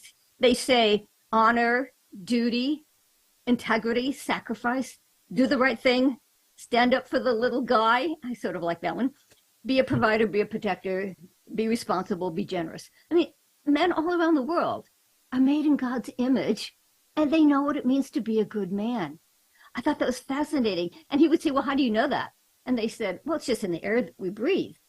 Or if he was in a Western country, they would say, it's our Judeo-Christian heritage. This sociologist is Jewish, by the way. But then he would ask a follow-up question to these young men. He would say, what does it mean if I say, man up, be a real man? And the young man would say, oh, no, that's completely different. And again, I'll read you their words. It means be tough, strong, never show weakness, win at all costs, suck it up, be competitive, get rich, get laid. So in other words, even in the secular world, there are two competing scripts for masculinity. People are, men are made in God's image, and they know what it means to live out a high view of masculinity. Oh, there was another study by an anthropologist. It was the first ever study done of worldwide cross-cultural definitions of masculinity. And he found that no matter how they defined masculinity, they all agreed on what he called the 3 Ps: provide, protect, and procreate. In other words, contribute to the next generation. So men around the world, Christian or non-Christian, are made in God's image and know what that means. But then they have a cultural script that says, oh no, the kind of decouples the real man from any kind of moral status. And it becomes, well, what people now call toxic. It becomes entitlement, dominance, power, win at all costs, and so on. So I use that in the book, as you mentioned, I use that in the book as sort of a connecting stream. Like, okay, how did we get from the good man to the real man, to what people now call toxic. How did that happen, and how can we counter the toxic definition and call people back to what they know? I mean, Romans 2 says, we all have a conscience. We all inherently know what's right and wrong. And so the best strategy is not to call men toxic. I mean, who likes being called toxic? Nobody does. And so the better strategy is to say, how can we encourage them to do what they know is right, to recover the image of God inside themselves, which even secular men are aware of? I said the real debate, I would say, is not between men and women. It's within men's own head, between these two competing scripts. And our job is to help support them in being the good man that they already know is the high calling of manhood. Well, I think that one of the things that Christians really fail at a lot in the West is they don't take their faith seriously. I don't think they think it's true, honestly, because if it was true, you'd act like it. If Jesus was God, you'd tell people. If you believe that you had a supernatural access from the natural world, you'd behave as though that was true. I mean, you would not speak of the Christian worldview as a philosophy to examine. You would assume it's true. It literally is the blueprint for how the world works. I mean, that's what you're supposed to think as a Christian. I'm here to give you the truth, not to give you my perspective or a religious tradition to try on. And one of the things, and one of the reasons I say I'm a conservative is because conservatism conserves wisdom. It conserves history. It looks at things that have happened, what worked, what didn't, and makes an assessment. Let's not do it that way. Let's do it this way. We have real history to examine, as opposed to making up a trend in 5 minutes and saying, you're on the wrong side of history. You don't have the right to tell me that. It hasn't happened yet. You can't project what the right side is. That's a tool simply to manipulate and censor my belief system. I'm aware of every one of their tactics because I know how words work. That's my good, what I'm good at, what I'm gifted at. So I do find it interesting, Nancy, that we're even finding that maybe one of the most influential voices on earth in the last few years is agreeing with everything you're saying, and he's not a Christian. His name is Jordan Peterson. Now, do you find it interesting? Oh, and by the way, I just talked to, do you know James Lindsay? Okay. Sure. So great, not a Christian, but constantly using Christian terminology, constantly using Christian worldview. I feel like there's almost a renaissance. Tom Holland in Dominion, atheist. A renaissance of non-believers who are re-respecting Christianity because they realize, holy crap, if we lose this, it's anarchy. It's chaos. And that's what's happening. Well, who do they have to destroy to get there? Men. Because we're the only ones that start armies. We're the ones that create continents. We're the ones that do that. So we're the dangerous ones. And so they need to emasculate us, to steal our power, because they fear us. So I'm wondering, from a Christian perspective, are you noticing that somehow the values and the God's perspective about the role of male-female is being maybe re-respected, re-examined, or is it just a couple outliers that happen to jump in and it's working for them? No, I think you're absolutely right. In fact, even Richard Dawkins, who's been incredibly hostile to, Richard Dawkins, one of the new atheists, who's been incredibly hostile to Christianity, is all of a sudden saying, well, actually, I sort of like Christian civilization. I was shocked when he said that. Yeah. But I like your emphasis on history, because my book, Toxic War on Masculinity, starts with history because, like you say, Christianity is not just an abstract set of beliefs. We can actually, thank you, we can actually see it lived out in history. So I start the Toxic War with the colonial period. I want to show how this happened over time. How did we lose a Christian view? And, it makes it nice and easy because the colonial era was largely Christian. And so we can show what it actually looked like in real life. So in the colonial period, before the Industrial Revolution, men and women worked side by side all day in a on the family farm, family industry, family shop, and men also worked with their children all day. They were training their children in adult skills and habits. So there was a very caretaking understanding of what it meant to be a man. The cultural expectations on manhood stressed responsibility for those who they cared for. In fact, the very term authority had a specific meaning back then. We tend to think in a sense it means, you have the right to do whatever you want. But back then it meant you were the one responsible for the common good.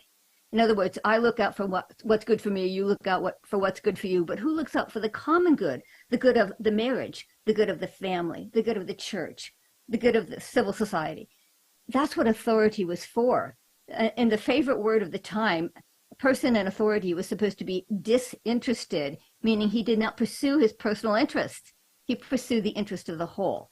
So how did we lose that? There were two things. One was the Industrial Revolution took work out of the home, right? And men had no choice but to follow their work into factories and offices.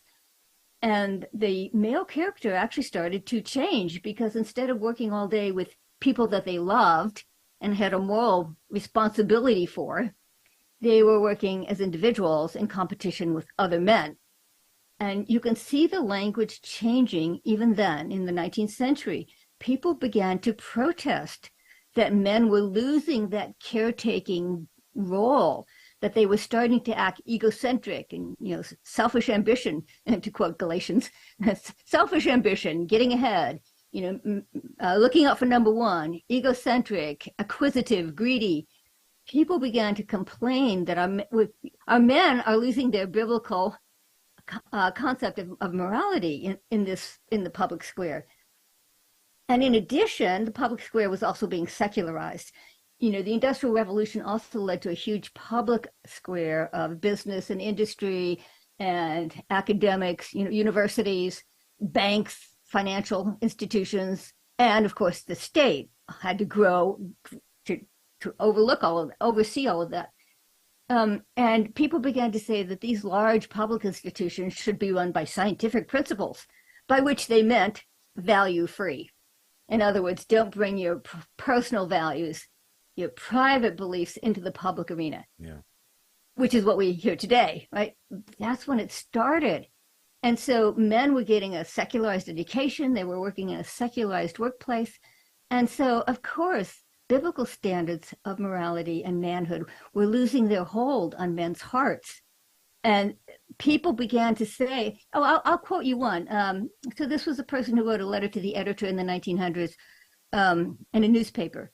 And she said, as a men, get into the industrial workplace and start living for money, living for making money, it said, the American man is becoming rich financially, but he is losing his soul. And so that was common even at the time. People began to say, as the secular script became more common among men, people began to protest. Already back then, you can see, in fact, you can see the most hostile language that we see today among feminists. You already see it back in the 19th century. So it has very deep roots. People tend to think, toxic masculinity. The notion came from second wave feminism in the 1960s. No, you see it in the 19th century already. And so that's why we have to dig much deeper for a solution. Was it coming from women? A lot earlier. Was it coming from women who felt that they were being abandoned in the home, or that somehow the father, the husband, wasn't pulling his weight at home like he used to? Is that where the problem was coming from, literally from? Well, the two, the character was changing, as men became more secularized, the character was changing, but yes, also they weren't in the home as much. Like I have a whole chapter in the book on fatherhood. Today we know that fathers are ridiculed and mocked and made the butt of the joke in the media. We all know that, but we don't know where it came from. Again, it came from the Industrial Revolution, because for the first time, men were not home all day. They got out of touch with their kids. They got out of touch with the family dynamics. And so already in the 19th century, they began to be painted as irrelevant and incompetent in the home. People began to say, we don't see our fathers except on the weekend. So even then, yes, people began, and yes, it was largely Christian. It was largely women and Christians, the clergy. Women and the clergy were both saying, we're losing our Christian understanding of manhood. The secular script for manhood is becoming more and more dominant. And it's not a good thing for our families. It's not a good thing for our culture. I find it interesting, though, that you said that there was sort of a different take on what was expected of a man, a father, a few hundred years ago, even prior to the Industrial Revolution. Now, one thing happened, the book came later. I wanted to get the book so I could show everybody, and it came real late, so I didn't get a chance I started reading it. Normally I'd want to read the whole thing because I want to know everything you had to say and see what I can find. But I did want to comment a bit about the idea of men going into work, leaving the home during the Industrial Revolution. So one of the things that Christian worldview sort of examines is the idea that everything is God's. Everything, every inch. Who is it that said Kuiper? I forgot. Every square inch, Jesus claims mine. So one of the things that I think was brought into culture that was in the same realm as the Christian worldview was that idea of the puritanical work ethic, this expectation that if you're a cobbler, do that for Jesus, be the best cobbler in the village. So I guess I was curious about if you dissected what we used to consider a way to redeem even work, because, of course, the Greeks and the Romans thought that, I don't know about the Romans, but certainly the Greeks felt that heavy labor was beneath them, that, no, I'm supposed to sit around and have my slaves to have sex with and my woman to get a lineage with, and you feed me grapes, and I'll have my slaves do the labor. It was beneath them. It was considered less, less dignifying. And somehow the Christians said, no, we're going to redeem that. Because God Almighty, at the beginning, when he made the garden, didn't say, now here's a hammock, relax, I'll have birds bring you food. He said, get to work. Tend to this. Make something great out of it. Create something from nothing. Be a little God. Here's the universe I've given you. All the principles, all the natural laws, they're all mine. I control it all, but I'm giving you a chance to some agency. Go make more and see what you can do. And, of course, we fell within a chapter, but still. So I'm curious about that, though, because I guess what you are dissecting here, and I wish I'd been able to read it so I'd have a deeper understanding of it, is that there has been sort of gradations of what was expected of men or what it meant to be a man over time. You think of Roman times, these were, a gladiator or a Roman soldier, these are about as masculine as it gets. It had to be, because you lived and died by the sword every day. So where did the logic of how Christians considered what a man was, and they defined that, and how has it changed compared to pre-Christian era, the Greco-Roman era? What did they think a man was? Was it that much different than what we as a Christian West think a man is? Well, let me start with your first question about work, because yes, I do deal with that in the book, because the Puritans had a wonderful work ethic, which they brought with them from England. And by the way, when I talk about the Puritans, my students, even my Christian students, say, oh, I've never heard anything good about the Puritans. Yeah. And so they're shocked when I show, first of all, I show that they had very loving, affectionate marriages. These men were very loving to their wives. And it's not at all the stereotype that we have of Puritans as austere and harsh and stern and, anti-joy. Yeah. No, I have great quotes from them on their marriage. And then I have some great quotes from them on work. And you're absolutely right that work was seen as part of the cultural mandate. The cultural mandate in Genesis is where it's the verse where God says, he's made the universe, he's made the animals, he's made the plants, he makes humans, and then he gives them the job description. Like, why are you here? Why did I make it? And like you said, he didn't set up a hammock. He said, be fruitful and multiply and subdue the earth. And in the very streamlined language of Genesis 1, that can be unpacked as be fruitful and multiply doesn't just mean the family, but it also means all the social institutions that grow out of the family. And so, the family becomes a clan, becomes a tribe, becomes a village, and becomes a nation. And of course, they have to set up institutions for a school, a church, a government, a marketplace. And so that means, the verse actually means create all of the social institutions. And subdue the earth means harness the natural resources, not just farming, which is where it starts, but mining, getting metals out of the earth. It means building bridges and buildings and inventing computers and composing music.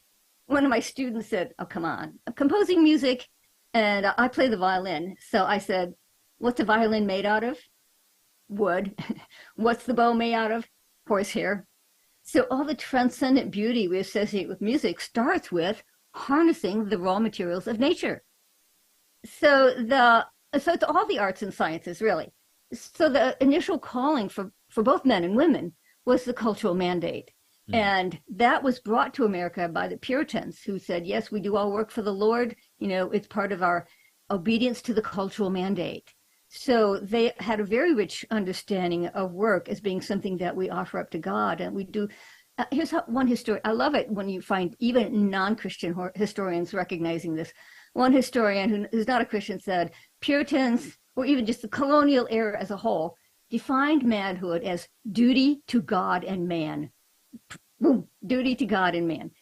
And that's why when, as the workplace became secularized, we lost the notion that work was to be done for the glory of God and as duty to God and man, to serve people and to glorify God.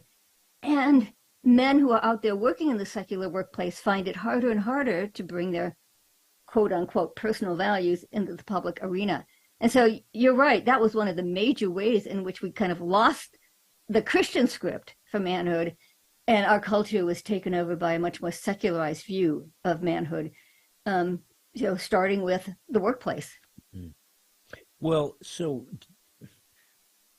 one of the things I guess that this book is going to be exploring, and it's reminding us of what it means to be a man, but a good man. I mean, an actual authentic man, as you said, or authentic Christian. And that's certainly an important topic to explore here in a minute, because it certainly has done most damage. It's not that Christians have been what we were accused of, but the caricature of a Christian, that who used our moniker without having any virtue within them that caused them to discipline themselves. And I feel like when you talked about, I did get that far in, about the nominal Christian, the Christian in name only, who ends up not only being exactly what the stereotype is. Well, you really are having as much divorce as everybody. Well, you're really actually beating your wife. Well, you're just lording over it. Oh, you're a cad. You're this and that. Well, it seems to me, and this is tricky, because I grew up in the church too. I'm a Christian my entire life, but it takes a long time to work it out with fear and trembling. It takes a long time. God tells us stuff, and sometimes it takes 1,000 years to go, oh, that's what you meant. I mean, he's deep, and the principles are deep. And our little journey as Christians is our own personal sanctification, and we learn things, and sometimes it takes a long time. So as a man growing up in the church, you did hear this idea that the man is the head of the house. You did hear that. Well, the Bible says it. They weren't just making it up. It says you'll be the head. That woman will now desire you and need you at the fall. So much of what we see as the difference between men and women sort of fractured at the fall. It looks as though we were absolutely equal prior to the fall. And then God said, now we're going to have to split things up a bit. And so I'm curious about if what has happened is these nominal Christians have heard a couple phrases or terms. The wife must submit to the husband. And they've leveraged that to their own advantage through what I think is the biggest problem in culture right now, which is not systemic racism, because I don't believe that's true. It's systemic narcissism. We now have, well, it is. Every one of these people live with the worship of themselves. It is the most childlike, immature, shallow way to live of maybe in human history. It's just children in adult bodies running the show, and it's disaster.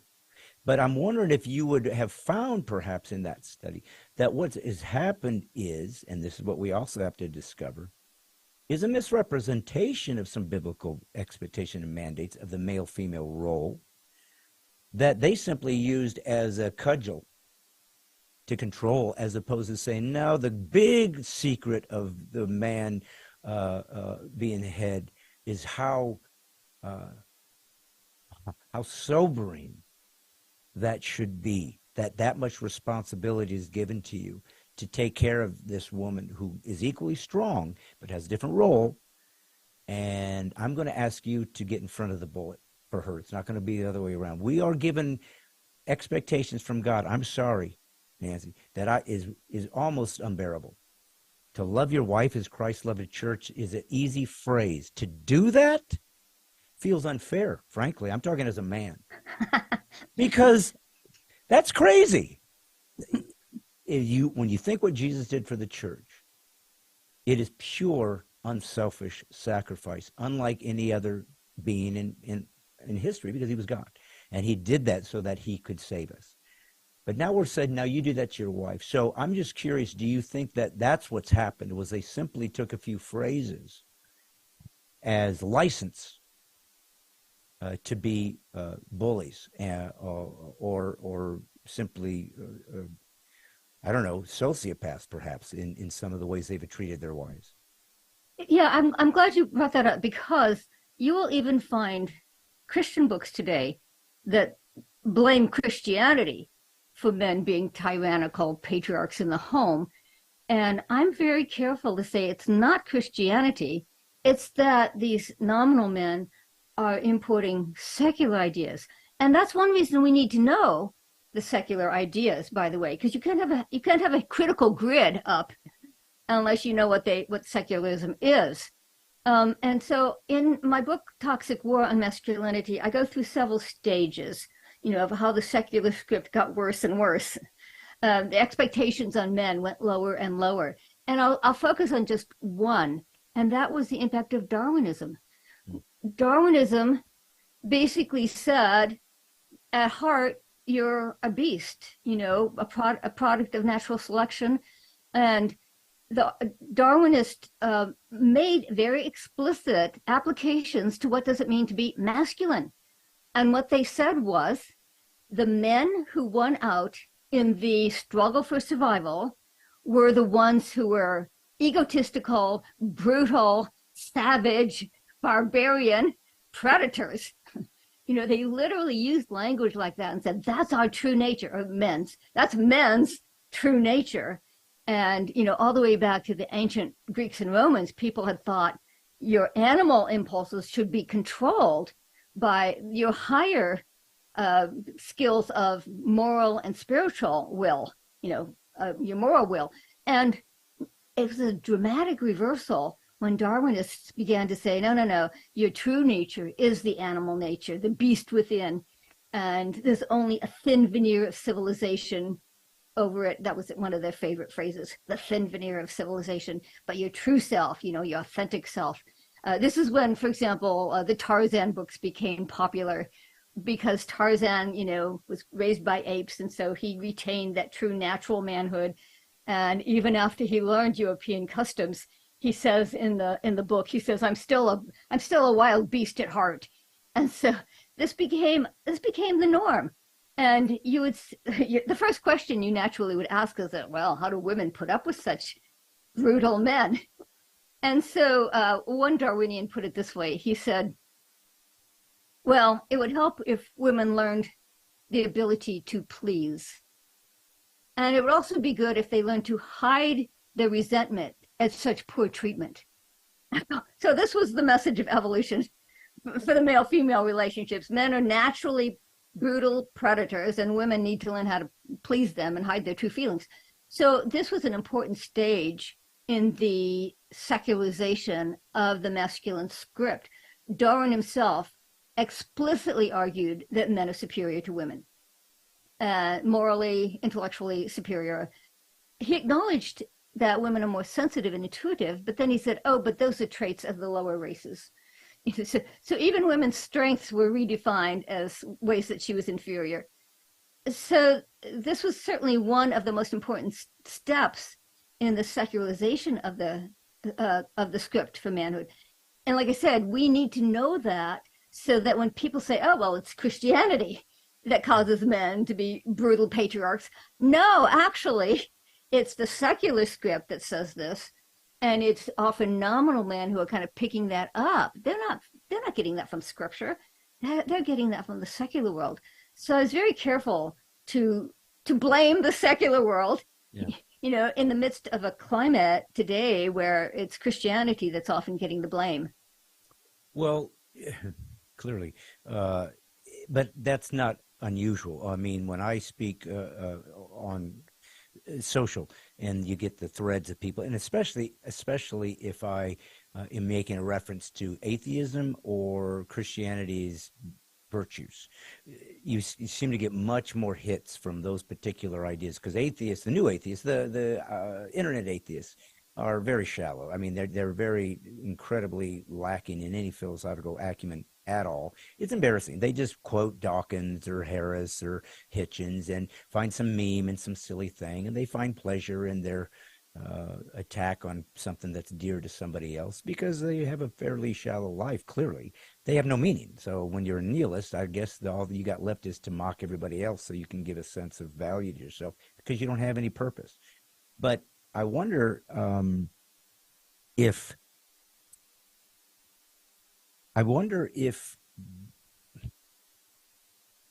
we try to retrieve this masculinity, this authentic Christian masculinity that God has endowed us with, we do have the difficult task of navigating our sin nature, right? And so it appears that certain elements of the beautiful parts of man and women went off the rails. That's sin. Something either got ultra magnified or diminished, it appears, that was supposed to be a trait, for example, of a man protecting a woman is a beautiful, courageous trait that can become brutal, and he can become somebody that is harmful or represses the wife or whatever. I mean, obviously, so it's this discipline you're always wrestling with in your spirit. But I wonder if your research found that are there certain attributes of men in general, I'm just talking about men, the masculine human, that women expect too much? Or are there, because there's always an expectation, you need to rise up, man. You need to be the man of the house. You need to be the leader. You need to be blah, blah, blah, blah, blah. And which in a way is a backhanded compliment because those are true, but it's almost done with disdain, like you're not measuring up. So the man, because what a man needs more from a woman than anything is not sex, and that's what everybody assumes. It's respect. You have to, I need your respect because I want to be your knight in shining armor. I want you to think I got you on the horse and we went off for happily ever after. I want to feel like what I'm doing, building for you, even if it's a little house, you're proud of. That you said, thanks, you built this thing for me. And so that's not to say women don't have their ability to do these things themselves, but obviously there's a hierarchy. There's an order of how it's to be done. So I'm wondering from your research if you feel like, where do women come into all this? Where do they fall short, perhaps, and don't appreciate the masculine spirit when it's in balance? Now, I'm not talking about when it's... Yeah, I kind of had to start the book with what are the differences between men and women, because that's what everyone asks. And, you start with just biology. I mean, you can't argue with biology. Right? Well, I think you can. Have you been watching Society lately? That's you actually true. Can. Transgender movement is, but biologically, men are bigger, stronger, faster. They have more fast twitch muscles. That was the word I had to learn. It means they can react more quickly. They have 75% greater upper body muscle mass. They have 90% greater upper body strength. So it's not surprising that in all cultures, remember the 3 Ps? The anthropologist who said all cultures expect men to provide, protect, procreate, because it's based on biology. You know, a woman who's pregnant, nursing, and has a babe in arms is not going to go out and fight the war, right, or hunt the mastodon, whatever. Yeah. You know, she's not going to be moving fast. So it is clear that it makes perfect sense that in most cultures there has been some split in the job descriptions for both men and women. That men do the things that require more strength. But what we have to do is be careful not to act as though that because women have less physical strength, that there's only that she's only less than. You know, one reason women resist acknowledging the differences, because the differences are almost always phrased in terms of you're less than. And so we have to. By the way, I got this partly from Jordan Peterson, since you mentioned him. He talks about the strengths that women have. He says caring for a newborn is incredibly difficult and demanding. Well, and so is pregnancy and nursing, by the way, right. Just physically. But caring for a newborn, he said, listen, you have to be on call 24 hours a day. You have to be willing to be interrupted no matter what you're doing, which takes a lot of character. If a baby's in distress, you don't scold it. You don't reason with it. You meet its distress. You know, certainly within the first year or so, that's all you do. You have to be incredibly sensitive to nonverbal cues because they don't talk yet. And you have to be sensitive to threats in their environment. That's why they become mama bears, because they have to, in a sense, take on their baby's vulnerability to be aware of threats in the environment. These are all incredible strengths of character that women have and develop even more deeply when they have children. So, you know, men have testosterone, which does make them more aggressive and risk-taking, though they do also have estrogen. You know, both male and female have both testosterone and estrogen, but men have more testosterone, women have more estrogen. And estrogen is well known as the bonding hormone, the one that causes you to connect with other people. And so it's not surprising that in most cultures, just based on sheer biology, women usually have work that's close to home that can be done while caring for young children. And an awful lot of the distinctions between men and women just come down to sheer biology. And so I like to start there because, you know, we're not talking about personality traits. Most personality traits are fairly similar between men and women. You know, there's a bell curve for aggression or whatever. And the bell curve for men and women overlap pretty closely. You know, they're different mostly on the edges. When Adam sees Eve for the first time, he doesn't say, oh, somebody different. He says, oh, bone of my bones, flesh of my flesh. You know, what gets him excited is somebody like him. And so we need to have the balance between recognizing the differences, but really stressing the similarities as well, so that you don't get a notion that men are from Mars and women are from Venus, you know, like they're from different planets. You know, they do have a strong common core, and we want to stress that as well. So Christianity, you know, recognizes that God made us physically different, and yet at the same time, you know, we need to live as bone of the bone and flesh of the flesh, as people who have truly, you know, things in common. But, you know, when you talked about the nominal and then the authentic Christian, but I think that's sort of apparent. If you've been married any length of time and you're a true believer, you've lived this marriage, and it's hard. Marriage is incredibly, incredibly difficult. It makes you better, makes you stronger. If you're getting anywhere, you do a lot of this, the personal sacrificing. You find out all your own flaws. It all becomes very apparent that you got to do your own work, and that's making you better.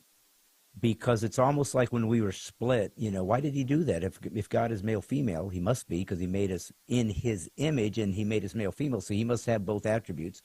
That he's one complete, where he split us for some reason, as though we needed each other, as though we need to return to each other and become one. But you have parts I don't have anymore, that aren't intrinsic anymore, that I need to go find it, and you can sort of lead me and guide me and minister me, and vice versa. But I wonder if sometimes, and clearly the book is about is defending men. So just to let people know, and being truthful, you're not acting that men are victims, because think about it. If we are stronger, why aren't we fighting against this? Somebody comes up and says you're toxic. Why don't I smack you in the face? Because a man feels like I don't do that to women.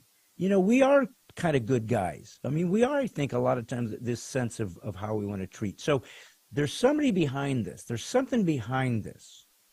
There's an end game here. And I think you mentioned about the first and second wave of feminism. Something happened in the idea of feminism that went from simply equal access to equal rights to what all Marxism does, and this sort of idea of equity, that you're supposed to get the same outcomes. And of course, it really exploded during the sexual revolution. Once women could have sex like men without repercussions, all bets are off. I can be just as, pathetic and be just as undisciplined as you can now. And it didn't work for women because you're not made like that. And yet when you tried to act that way, it cost you. But somebody's behind this attack. Or at least let's make it go back to your world. That's where you're even more precise. What's the worldview that's saying men need to be diminished and cast aside, or at least neutered, and we'll use you for our labor, but let us take over from now on? What is really going on? Who's the bad guy, and who's the Darth Vader pulling the strings here?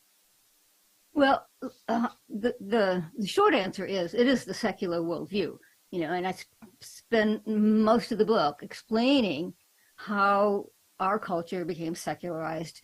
And, I give the example of Darwin, men are beasts at heart. And Darwin said, that's good, right? Instead of saying, oh, well, wait, that might be our sinful nature. But let me give you another way of answering that, though, because I love this one passage. I love it when I find things by secular people who acknowledge what Christianity teaches. It kind of gives us a fresh perspective, seeing it through the eyes of somebody who's not even a Christian. So there was a secular historian who I quote, and he says, a culture's concept of God is what determines its view of masculinity. And he starts with polytheism. So, the ancient Greeks with their many gods on Mount Olympus, or the Norse gods. And he said, in polytheism, his exact words, he says, the gods drank, they winched, they fought, they trumpeted their power. So he said, in polytheistic cultures, the true man is the warrior, the one who's out there fighting. And he said, well, there's some truth to that, of course. But then he goes to monotheism. And he first deals with a monotheism where God is completely transcendent and has no relationship to humans, which is mostly, for example, in Islam. I quote an Islamic author in the book who says, Allah would not condescend to have a personal relationship with mere mortals. So this is a completely transcendent God. So the emphasis there is on authority and power, and that's their view of masculinity. Then this historian goes to Judaism, which is monotheistic, but God does have a relationship, a covenant relationship with his people. And so he said in Judaism, it changes to the ideal of masculinity is the loving father. The loving father. And then he says, again, this is a non-Christian, he says, then Christianity came along, and that complexified everything. Because Jesus came along and said, servant leadership. I did not come to serve, to be served, but to serve. And so he says, Jesus exemplified love and gentleness and kindness, and the things that had been relegated to the feminine realm, Jesus said, no, those are masculine virtues. Without losing the others, the warrior, the fighter, the authority, not without losing them, he adds what were the fruit of the spirit, which have been traditionally more associated with women. And so he says, this is what Christianity gave to the world, was a much more complex and multi-layered understanding of masculinity that didn't shove them off into a box, but treated them as full humans both caring and courageous, both sides of the image of God in men. So I love that way of putting it, that men are made in God's image and are meant to show the full human characteristics. For sure. Well, and in the book, The Toxic Warm Masculinity, which you guys need to go buy immediately. You can do it on Amazon. They make it easy nowadays. You don't even have to go to the store. Unless you have a man, then you can send him because, that's all we're good for. But I think that then I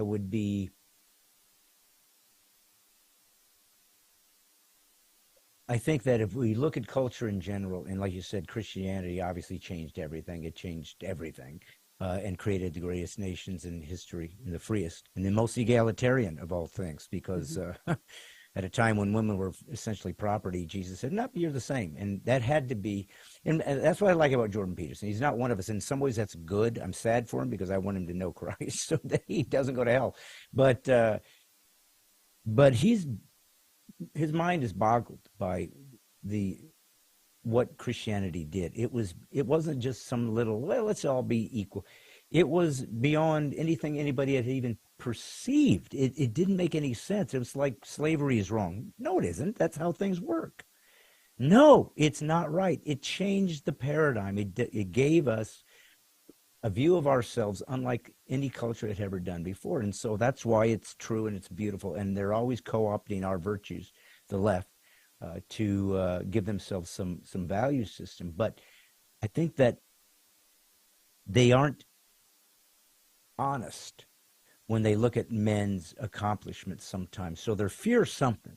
They fear something, or they want to at least relegate us to their control. Like, has there ever been a matriarchal culture in history? Ever? No. And here's what I became. Brad, full confession, I became more conservative in writing this book because when I dealt with the nominal Christian men who have the highest rates of domestic violence of any group in America, obviously I had to deal with that. I couldn't just sweep that under the carpet. So at the end of the book, I do have 2 chapters on biblical answers to domestic violence and abuse. Good. And I became more conservative in this sense. Men are bigger and stronger. And if we don't acknowledge that, we won't put moral restraints on it. Right. And there's even a secular writer. You should follow it if you don't know her yet. She's not in the book because her book just came out recently. Her name is Louise Perry, Perry. And she has a book called The Case Against the Sexual Revolution. Great title, huh? Oh, so I think I've heard of this. She's very leftist. She's always been a leftist writer. And then she went to work for a rape center. And all of a sudden she said, oh, all the old rules made sense because they were protecting women against men who are stronger. Yes. Rules of chivalry, restraints put on men to be a gentleman. Restraints put on men was because they are stronger. You let those restraints fall. And, if a woman's alone with a man who's half drunk, she's at a distinct disadvantage. And I had the same insight when I was writing the chapters on domestic violence. Like, hey, men are simply stronger. We need to have much stronger teachings on male responsibility. Yeah. And to do that, you have to acknowledge that they're stronger. I'm sorry. So the strength has to be interpreted as a good thing that is intended to love and serve others, not to get your own way. Well, and think about that. I mean, that is a self-discipline that's expected of the man. And as a true Christian who bows the knee to God Almighty, you don't get to run willy-nilly with your own desires. I mean, because you take it seriously. God said, here's the rules. Here's how you're going to treat your wife. Here's how you're going to treat your kids. Here's how you're going to behave in public. Here's how you're going to act. Here's what I expect from you ethically, morally, and so on and so forth. Well, there is no constraints on the secular world. It's all subjectivity anyways. Do what you want. Who cares? And Darwinism, certainly, gave license to everything from eugenics to abortion and everything else because there's no rules. I mean, Nietzsche figured that out. So I think we need to now land a bit here on our theological belief system that comes from Christianity that has now kind of become under attack, complementarianism, because we now have what was assumed to be a very specific role designation for men and women in the church that almost has, we also seem to have imported some Christian women and or authors and or speakers, sort of a secular identity politics, so Marxist, I always go back to that because it's always kind of from there, idea that how dare you think that I can't be a pastor? Listen, I didn't write the Bible. I didn't. And honestly, Nancy, if I'd written the Bible, you could be gay and have all the gay you want. I don't care. Life would be a lot easier if I didn't have to say there's some rules here that I'm supposed to tell you about because I'm a Christ follower. It'd be easier if we didn't have to set restrictions. But if we take it seriously, we're duty bound. So talk to me about this idea that has caused now schisms in the church. What used to be the simple expectation that women have certain roles in the church that are important, but pastor is, for whatever reason, that's off limits. So explain that to me a little bit and how that's causing some difficulties in how we see our faith and men and women. Yeah, let me use history again to sort of illustrate. There is a notion, there's a double standard, right? There's a notion that, women are good, men are more naturally prone to vice and sin. I just had an interview with a young man who's about in his mid-20s. And that was an interesting insight because he said, very much in the Christian church that he's part of, at least, he said, we have this notion that men are just naturally more prone to sin and vice, and they will, they will just naturally get involved in porn at the drop of a hat, and if their wives don't keep them happy, they're going to go off and have affairs. There's a notion that somehow women are the moral paragons, and they kind of have to hold men in check. And that has a history as well. So remember when I said after the Industrial Revolution, the public realm became much more secular, and men's behavior began to be worse. In the 19th century, there's a huge increase in drinking and alcoholism. There's a huge increase in gambling and fighting and prostitution. The number of brothels mushroomed, and young men were especially prone because they were coming in from the countryside and they were separated from the normal structures of accountability, like the family, the church, the village. And so they were especially falling prey to the vices that were more available in the city. And so that's why in the 19th century, there was a great flowering of reform movements, from the temperance movement, the abolition movement, to anti-sex trafficking and, trying to shut down the brothels. And most of these reform movements were driven by men. Excuse me. I hope this is edited. Sorry, I should. That's all right. This allows me. This just shows that women are normal. Like you're flawed too. So it's a wonderful object lesson for us all. These reform movements in the 19th century were driven by women, and so. Sometimes it's easier to remember if you get sort of a single fact to hang your thoughts on. In 1830, Americans drank 3 times as much as they do today. So alcoholism was a big problem. There was a reason for the temperance movement, and families were being destroyed by alcoholism.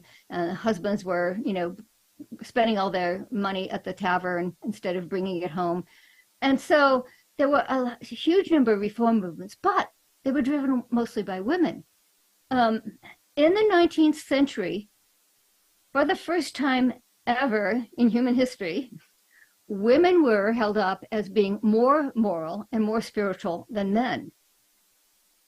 All the way back to the ancient Romans and Greeks, it was thought that men were morally stronger.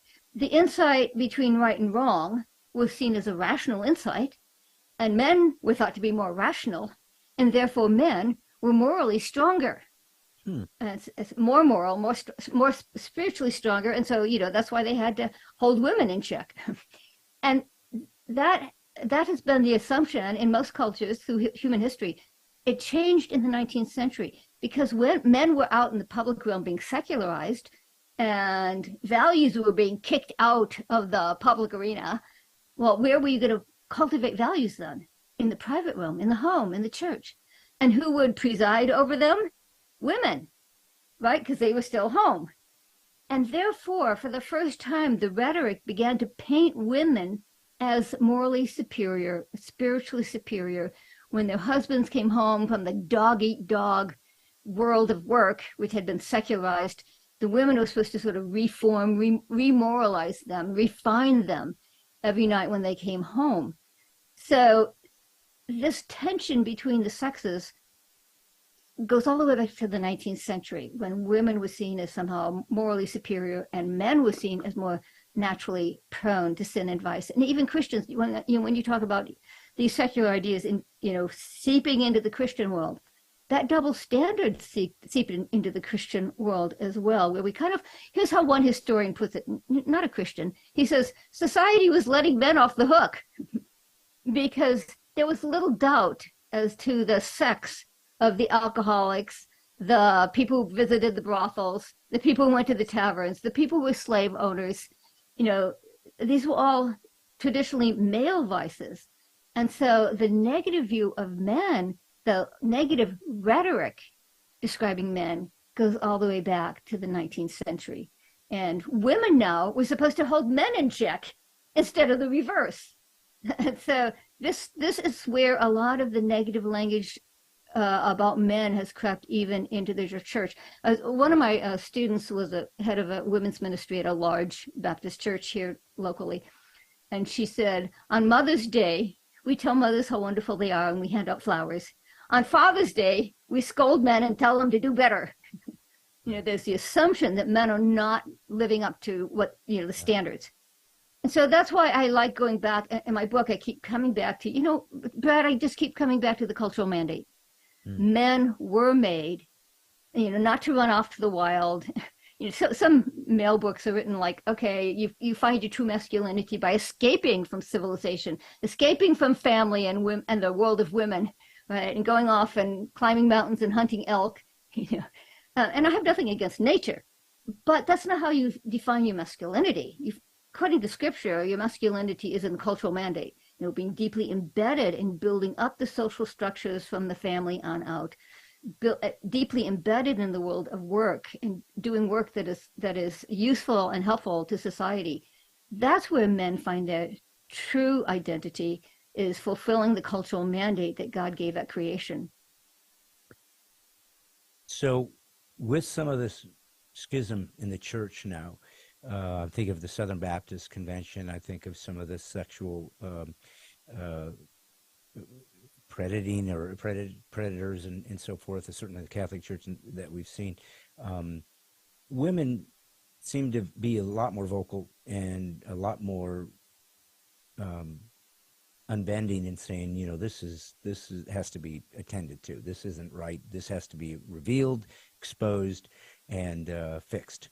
So which it should. I mean, if somebody is sexually a predator, then I want him kicked out. I want him to go to prison if he violated the law. I mean, I'm a Christian. I believe in justice and doing what the law has expected of us. But do you think that there's been a mix of this expectation that perhaps hasn't been addressed morally well? I'll give you that. But do you think that some of that can seep over then into redefining theological Christian historical expectations? And you didn't answer that, and I don't know if it's maybe not, it has anything to do with your book, but I'm curious. This idea of the male, female, the male woman can't be a pastor. And here's the thing. Like I've said many times, I've read your books numerous times. You're a brilliant person. I never thought of intellect having a masculine or feminine trait. You're either good at this thing or you're not. So that doesn't bother me. I don't care if a woman teaches me something. I just am curious about information that's true. I love information. But if the Bible said something, I don't know what else I'm supposed to do. You're not allowed to be this thing. So I just wanted to ask, do you feel like we're misinterpreting that through some sort of wrong-headed patriarchal perspective, or are women in some ways resentful and trying to sort of take or assume a male role in the church that is equally unhealthy and causing problems within the church as a whole? Yeah, I did not deal with the question of women in leadership in the church because it would have been twice as long of a book. So I didn't actually deal with that in the book. I do deal with men and women in the home and, the male-female relationships historically. But in the, so I'm trying to think what's the best way to answer your question since I don't deal with that directly. Yeah. I do deal with, what leadership means, obviously, and what servant leadership means, how Jesus redefined leadership and so on. Where women's resentment could come in is this. And I dealt with that some in Total Truth, so you might remember this. But when the Industrial Revolution took men's work out of the home, well, it took women's work out of the home too, because women used to do a lot of household manufacture. Read Proverbs 31, right? She's running all kinds of businesses from her home.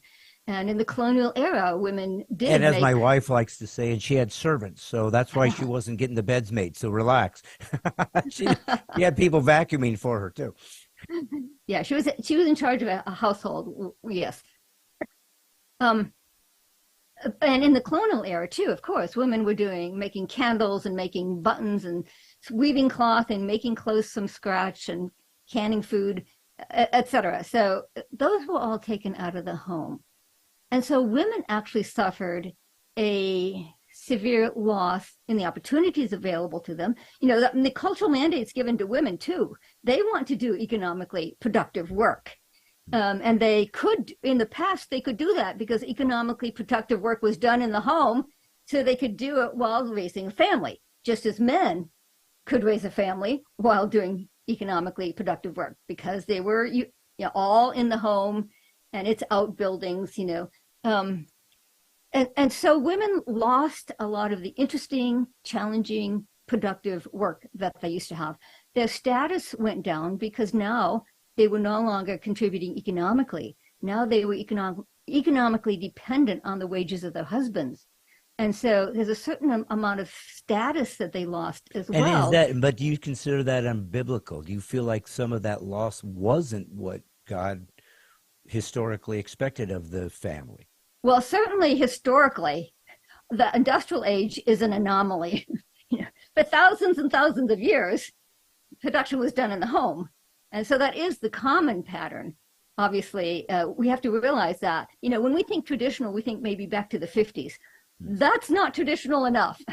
You need to go back to before the Industrial Revolution. Millennia of human history, both men and women could fulfill both sides of the cultural mandate because both work and childbearing were done in the home.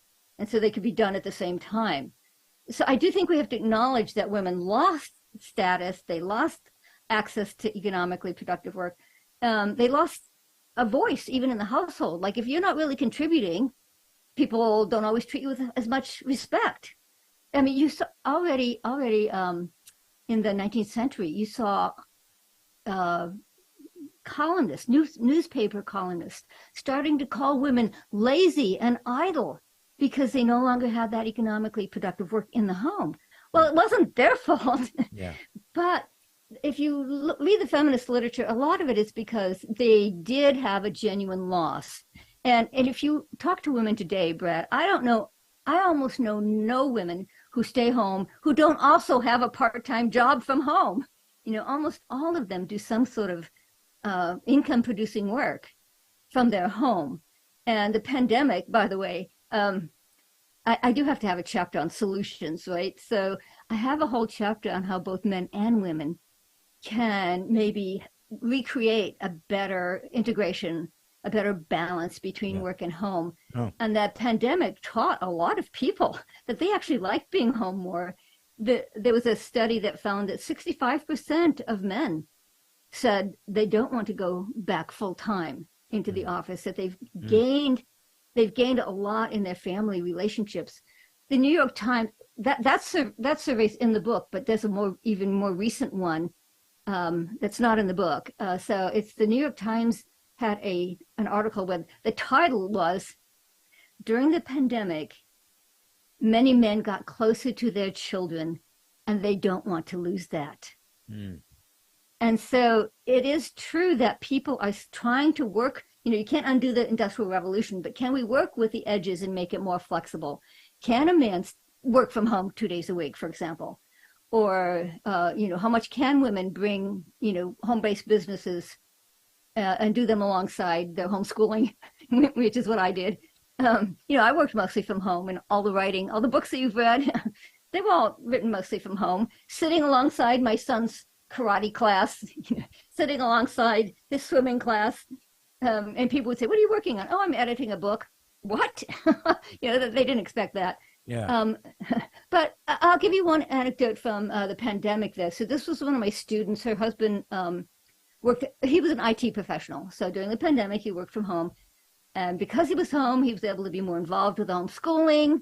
He was able to, he decided he would be the one to make lunch every day. He was able to take the kids to soccer. And because his wife was freed up from some of those family responsibilities, she was able to start a part-time job. She's an opera singer. I had a student who was an opera singer, and she started a voice studio. And so the whole family benefited from the added income. And I interviewed her husband, and he said, "Our family is so much better balanced now. I am never going back to a cubicle." And then the final kicker was, he said, "The time that I used to spend commuting to my job, I now spend praying every morning with my wife." And so I use anecdotes like that. I have a whole chapter. There's no general principles yet, but you can have lots of cool anecdotes that give people ideas about ways that they might be able to get some more flexibility into the work structure. And surveys show that millennials want it more than any group. Younger people want it. They want to share breadwinning and caregiving a little bit more equally between husband and wife. So they're really pushing for more flexibility, and I think that it does bring us back to a more biblical. You asked, is it biblical? It's more biblical in the sense that both men and women were given the cultural mandate. Yeah. God doesn't say to women, "Be fruitful and multiply," and to men, "Subdue the earth." Well, that's very interesting. Both of them. And maybe we need to be more diligent about dissecting those things, because again, to understand Christianity takes work, because it's deep and it's old and it has a lot of elements to it that deal with a lot of things that culture is always trying to sort of push back against. And I think it's interesting. I'll be honest, you kind of stimulated me to wonder if a lot of times what we have perceived as biblical expectations or biblical rules or parameters through the male-female, maybe it was more of a traditional element or a cultural shift, that we lost this beautiful sacred thing that we didn't understand was part of it. Because, I often wondered if these women who are sort of wanting to leave the home and go, "I got to be a CEO, then I'm really a woman." And sometimes it makes me think, well, gee, raising a family, can there be anything more beautiful than that? But if I'm not a woman, so maybe I'm thinking, "Oh, yeah, it's easy for you to say, because I happen to want to go be an aerospace engineer, and I can do it, and I'm not allowed." So that would be challenging. And though that's why I said to you earlier, part of what makes Christianity difficult is it expects things of you that are no longer natural. I was supposed to desire only my wife, and then as a man you desire all the women, but you discipline yourself to choose the sacred, the better thing, the holy matrimony that God asks of you, but you didn't suddenly lose desires that could lead you astray. So perhaps women, maybe we need to reevaluate that, maybe some of the things of their desires of fulfillment have been squashed, not because it was biblical. And that's why they felt so sort of adrift, because I guess I'm not allowed to feel these things, but yet God said they were okay. So that's an interesting navigation that I guess we need to find out. But it is why I brought up the idea of the pastor, because I feel like there does seem to be specific roles or specific elements of what is expected of a man. Woman is never, ever told to love her husband in the Bible. I'm told to love her as Christ loved the church. So that's well, kind of a weird... First Timothy does say older women should teach younger women to love their husbands. Okay, but that's more of a, and that's legit. But for to be told, here's how I expect you to treat women, and then here's how I'm going to mentor you into how to get along in your marriage. I mean, I guess I could quibble with that, but that's true too. But certainly, to love a woman as Christ loved the church is a fairly heavy load to put on somebody, and so maybe that's why men sometimes feel like they're lacking and losing. Well, listen, I don't want to keep you forever because I certainly love talking to you. Would like to do it all the time. So, two things. Number one, folks, this is the book. You can get it on Amazon or pre-order it. The Toxic War and Masculinity: How Christianity Reconciles the Sexes. It is from Nancy Pearcey. If you've never read Nancy Pearcey, shame on you. I'm sure if there is a purgatory, that's where you're going, because she has a lot to teach you, and she's got a wonderful spirit about her, and she's intelligent and unapologetic. So I guess I'll leave it with this, Nancy. I want them to buy the book. You deserve to make a living like everybody else, and this is your side hustle, apparently, as you also do your professorship. But if we were to leave the people, because again they'll have to go and do the study themselves, and all the deep data and so forth that you put in here is important, but you can't do it on a podcast. But if you could summarize, when a woman finishes reading this book and when a man finishes reading this book, what should that woman take with her in the way she sees man and respects and honors his masculinity? And what should a man take as far as how he is allowed to see himself in his desire to be a warrior, to be a champion, but to do it in a balance that God would honor? Yeah, well, I am an apologist. In other words, I love defending Christianity. I'm a fighter at heart, and I love to defend Christianity. So really, I consider this a kind of cultural apologetics. I'm defending Christian men. Okay. Bottom line, I'm defending Christian men against the attacks of our secular world today. And the secular world has become incredibly hostile, and I want to show where that came from. Here's part of an apologist always looks at where did the secular ideas come from so that we can have a better critical grid. If you don't know where these ideas are coming from, you will absorb them, whether they're views of masculinity or whether they're views of postmodernism, views of Marxism, any ism out there. If you don't recognize them, you will absorb them. I was teaching at a Christian college, and there was a kid sitting in the hallway reading a book on postmodernism. So of course I had to stop and say, "What are you learning?" And he said, "I'm learning about myself." I had no idea I had absorbed so much of postmodernism. This is how I think, and I never even realized it. And I never had a Christian perspective to sort of critically evaluate these ideas. So first of all, I'm always out there to fight the secular world and show why their understanding of masculinity is wrong. And I did it in two ways. I did it historically by showing how the secular script developed, because it's easier to see something when you go up for a bird's eye view. If you just have today, it's harder to recognize. But if you go up for a bird's eye view and you say, "Hey, look, it went through these stages. See how it got worse and worse?" Which it did. The secular definition of masculinity, declined dramatically across American history. And then I have the sociological data showing that Christian men are, in fact, doing better than anyone realizes, including Christians. So I do want to fortify them and encourage them that the Bible is, their Christian walk, their attempt, like you said, to follow what Christ says, to how to live out their masculine ideal, is in fact doing much better than the average American man. So yeah, I always have a bit of that edge. That's my goal, is always to fortify Christians to defend their faith. Right. And they're defending their faith here in sort of a cultural realm, as opposed to an intellectual realm, like various philosophies. But it's still a kind of apologetics. How can we defend our Christian faith against the attacks in the secular media? Well, you do it superbly, and I love all your work. I hope you keep putting it out there. We need as many warriors as possible. That comes in the shape of men and women, and so you've done it well. So, folks, again, Toxic War on Masculinity. This is June 12th, and so it's, I guess it comes out the 26th, I believe you said, but 27. 27. Pre-order it now. Go get it, and perhaps even go to Nancy's website and follow her around, because I'm sure you do live events, and you could just listen to this brilliant woman talk about our faith and stand for it. Folks, as I said to you, and I've said many, many times on Brad Stine Has Issues, I'm not here to create a podcast where we just talk about how great conservatives or Christians are and how messed up everybody else is. Everybody does that. I'm not here for clickbait. I'm not here to leverage conservatism or Christianity for money. I'm here to say we are in the war of our lives.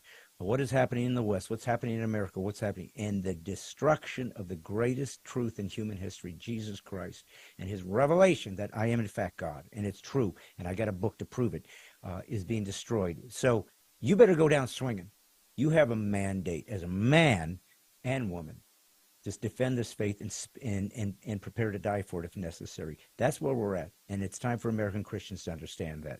No more games, no more passive Christianity. It's real. Get all in or get out. That's what Jesus and what God said a long time ago. You make me puke when you're in the middle. Get in or get out. Folks, I'm just God's comic. Just a comic. Did not want to get into ministry, but grateful I get to meet people like Professor Nancy Piercy, my sister in Christ. Folks, you know me. Fighting a good fight. Standing the best I can. Going down swinging. And all I'm doing is putting the woke back to sleep. See you next Monday. Buy the book immediately, or I'm coming for you.